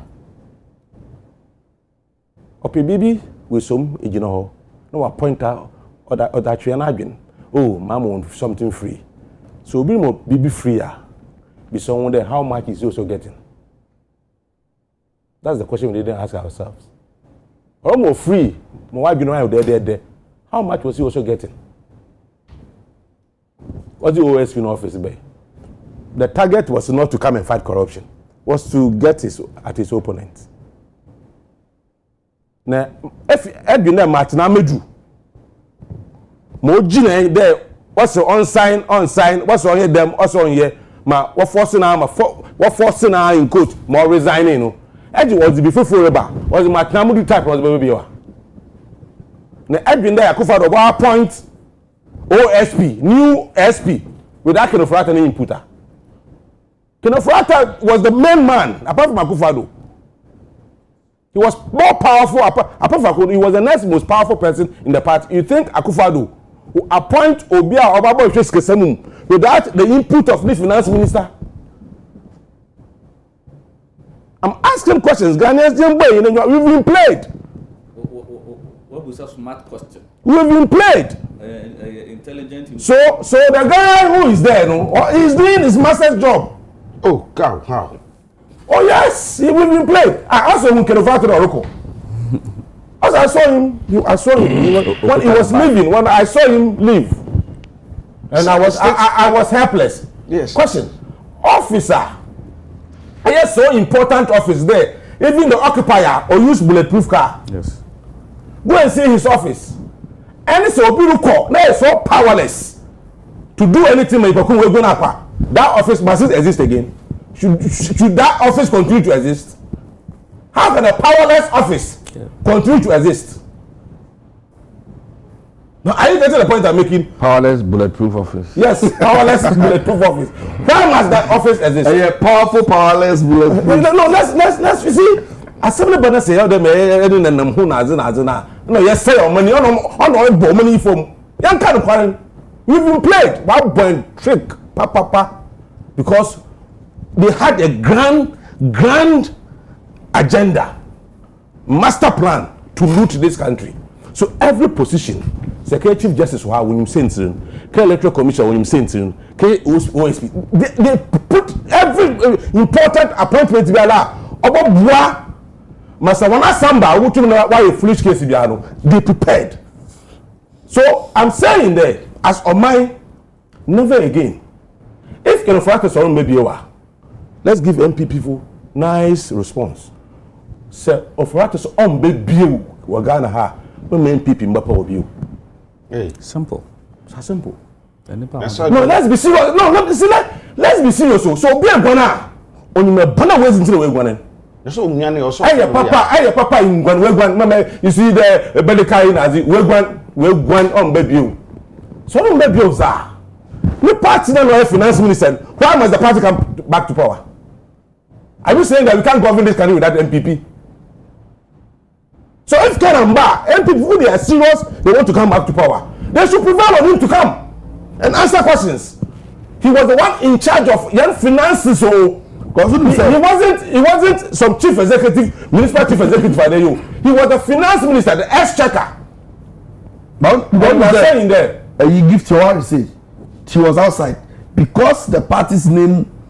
Yadika case, you say party minority leader Makasa F4 to come and answer questions. Yes. Why would they first come to come? Mr. One, if MPP when Jay one press conference now in Fosibian when Jay in a important press conference, one can't check down one can't check in the flat today. It didn't be young party anymore. Now MPP is not attractive again because of corruption cases. Brother be yano.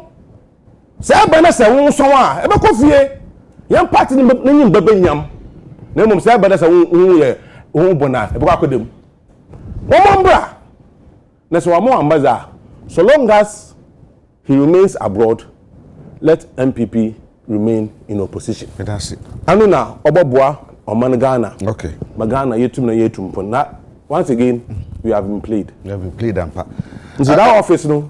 Yes, all right. Yeah, been that view. And I can say, Asa. I love about. But when the producers need you, who say me Fiscal, it's my main assem tier. Send our security services for picking for I think say Yeah. especially by him for him anti mestre me wo he de na se me de tudwa se ye wo ha na o makopeki mahama so because se na ekeka kono se akudura hemfo so obi atumi kofa ahemfo entesa ana uhia authorization from Chief Justice or so to do that and IGP we know as an IGP kra no the kasemu no na se no nim ho hwe ti me twen se police for yes ade no ye dom di metudwa charge say your munye hwehwemu nhwehwemu no maybe in Siho, you should move the Egusu and you move P. Or Mudin and Seba. Now, I should trade your honor. Or the mom because you're the son, you're Kofa, Mahama. Now, of your mind, cry, whom be idea present. A cock. Kwa some dem ha me kakra fine pa because na enheda mwa na bibia na kasumdwe wa ye kokoko je me faso na manchia be ne hima ene buku anum na buku ayi buku ahene ne ayi buku ahene we benze ne dina ira me but some okay mo achi ono ba zuma onim se me ne kwafo ne tena nyini anti ya sorry sima anti me wa inti but my video name say afena park na e we ya kufu me o Methodist school park bia wo kronum beba ya na maye beba enye astro da we ya national we are ntejuma miguso ameye no na mo we mu ba water because some water say na be yeah water any ye wo nsuo wo nchen ha ana me ma yatu ba ko sisi enso wo ba mo to mo akese pe besi kes pipe bi na wo ho no na mo ye na ka sprinkle so ye na sa who know say blaster akra betu aba o betu aba say me external works no me ba be ye o say ye dwe chiri ni nyina nti be ye we nso ye ma na me ko graduation ade pamfo no okay we dey what your time me nto you na machia me ba voice AGA school na the teacher your friend teacher Ima oso wo hwe me okay teacher Ima mencha ona kire me ba de da che ono so betima ko abaye penny me na Roberto also tell him me from na and okay me dance doctor wa bo try dem massage dey ba the ban so dey bibia ka bio ene na anope meda bedwa fase so bunya abre bae na proxy no mo pene so o se mo pene proxy no mo pene ai ma so said now in for their ban e no mo be fan sa ba na mo pene so o mo dey 4 million bae so munti e be so that's I want say ma wo pa ye di man ko people nya proxy no people mu e da ho ba Brian ye ade Brian credit we share the past 3 months we be near war ne ba bia mo dembe we ni elections no ye we need no one touch I see enti ye say chale esinawie ne be hunu chale enti edano duru ho a ye be hunu ni mo say NPP for omo ye fencing classism a unity in a sense that say true MPPs and outside say won kasa ma ba umi a omo si da won ka party no tuba show ba umi afo no omo si MPP for no ye ba umi a e no ma kan na say party no asa o enti be sure say honorable T but also dey chechim MPP is on any patriotic party okay or Nana People's Party. And so no be abeka no wo de wan dwene e wo san so bia na enti sa enti meda so na bo so mo na se be da so kwa ma de ma kwa ma da se e na ona bu kisi me da se e bu bokwa so me da se papa me da se pa na no pay ma me fa sa on once again Ernest Yakumi eye no December 6 enyen December 6 enti we dey kwa be demu pa nti e den ya be sabre kro na so na Bismarck Kwabena jechi na ono so abe me no kuma abe me so me di papa but ye kese ba ko so same ho Callistus mama ese ne mame on se da fonti e betu akase mpanifo ni nyina wo ho ye me lore no na next week na kunadro die no wo na kunadro admarons die no 28 and some number anti also beko me sen na o na obehu esa nyo ne na na o ye na o mani na ye dia o mani na ye dia ama sapo kuma jesi ne aya samaja birthday ama sapo birthday and na ye nyina ye mame aye vice president yeah and the birthday only first one share no yes da ye why next week my pay my birthday ceremonial vice president sir and me party amomu no na bom enti my penny mahama aye next week 29th and aye team leader obifuje na no buka my vice president birthday enti mo mienu no me pese me ka bom na me party mo mienu no enti president and then the vice mo share date ba me na mo pe venue am pese me ye next month then I promise you to be here Eja go be shompa local university menya go be na opetchen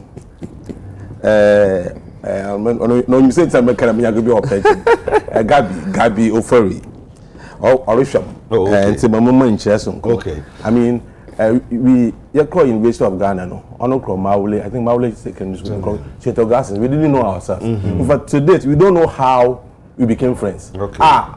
Opetchim. Okay. In fact, we still don't know how. It's like a divine connection. So Gabi Charlie, special greetings to you and your family. Now, my producer, Randy, 27th, Brian Champion birthday. Hey. And at 28 year, a birthday. And another cheer. birthday party about Me say me show you kwala show na me no what I say auntie baby am penny ma ma ne be fuji no pokwaje mo pese mo party mo ma me hu date mo famre na nipa pese me invite on so me invite mo nyina bia ba be didi am let's fight you now that's why they no what to kwanta manye no but next year me ye entina no nanka mo de aduane e be no bilenga so eti yabedo bibia say once again man be jina no pokwajima nyakopon hira mo ahoden ai na Michelle but the check out the man and koye crowd women's bank oh sika you say dey akogu 400 million 15 say a bedroom crier na jenchi amoako otodo idu the tent and so shop or even na penyin pa na pacho mi che na also che na mi che pa December 6 na ye abe na fe yaw honest wo munya abe ye achim so aduro na yakumi ye achim wanchi okay into the same enclave mu ti ye be ko December 6 na be ko say ye mi nu nyina enti ma mi che so nyana ma hene so therefore anope me mo ache pa mi wura ese me bana me be chia wo ye di so akonwa so mi me chia wo me ba ba ya mamre bi ese bi ye bia enti me ba so a wa wani chia dada no a sa ne be no a enti ye de be sia na madam production team na se papa pasa no pay wo mo ebo e me de dwuma die brew na mo no mpam chew wo de obi birthday team me mama mo se ne mama me nye na ye nsore so enso nya me ye nso so ohwe from ayi voter region hohoi nti na ta chai good morning and me aminia IGP bright oh mona mi anope mo achi mona mi ku no ene ba ku birthday kwaku birthday nti kwaku bebi a obi ye nyina ase ma utiri nkwa pa mona mi dan so man eho e kama papa mo mra ho eho de pa nti mo be ko ho na ba could be a bit my birthday wish be one can be say me can be dey to so na ka sorry but still na me say mahwehwe okay na nachum minu kuma na nachum o say kwesi esrifi oh kwesi ene kwesi birthday o Reta Hotel wo enkran ha enti kwesi oh me am ofasi kwesi enti we de me am ofasi kwesi na fe na nachum ene abusuafo ni nyina ye nyina se mountain kwesi beti on ka che frɛ me ai na ye ni nkomo wate metene nka che papa we ye de besia na ya soro so number no de makati wa nyina ne se o ma ne ye mienu nyina ye de ya me ye atie nyina ma ne ye de ya si ya chichiri ni ye a fa so ba so ya na ebedi ya chichiri ye na se jigu so ha ne ba ya na ebesoa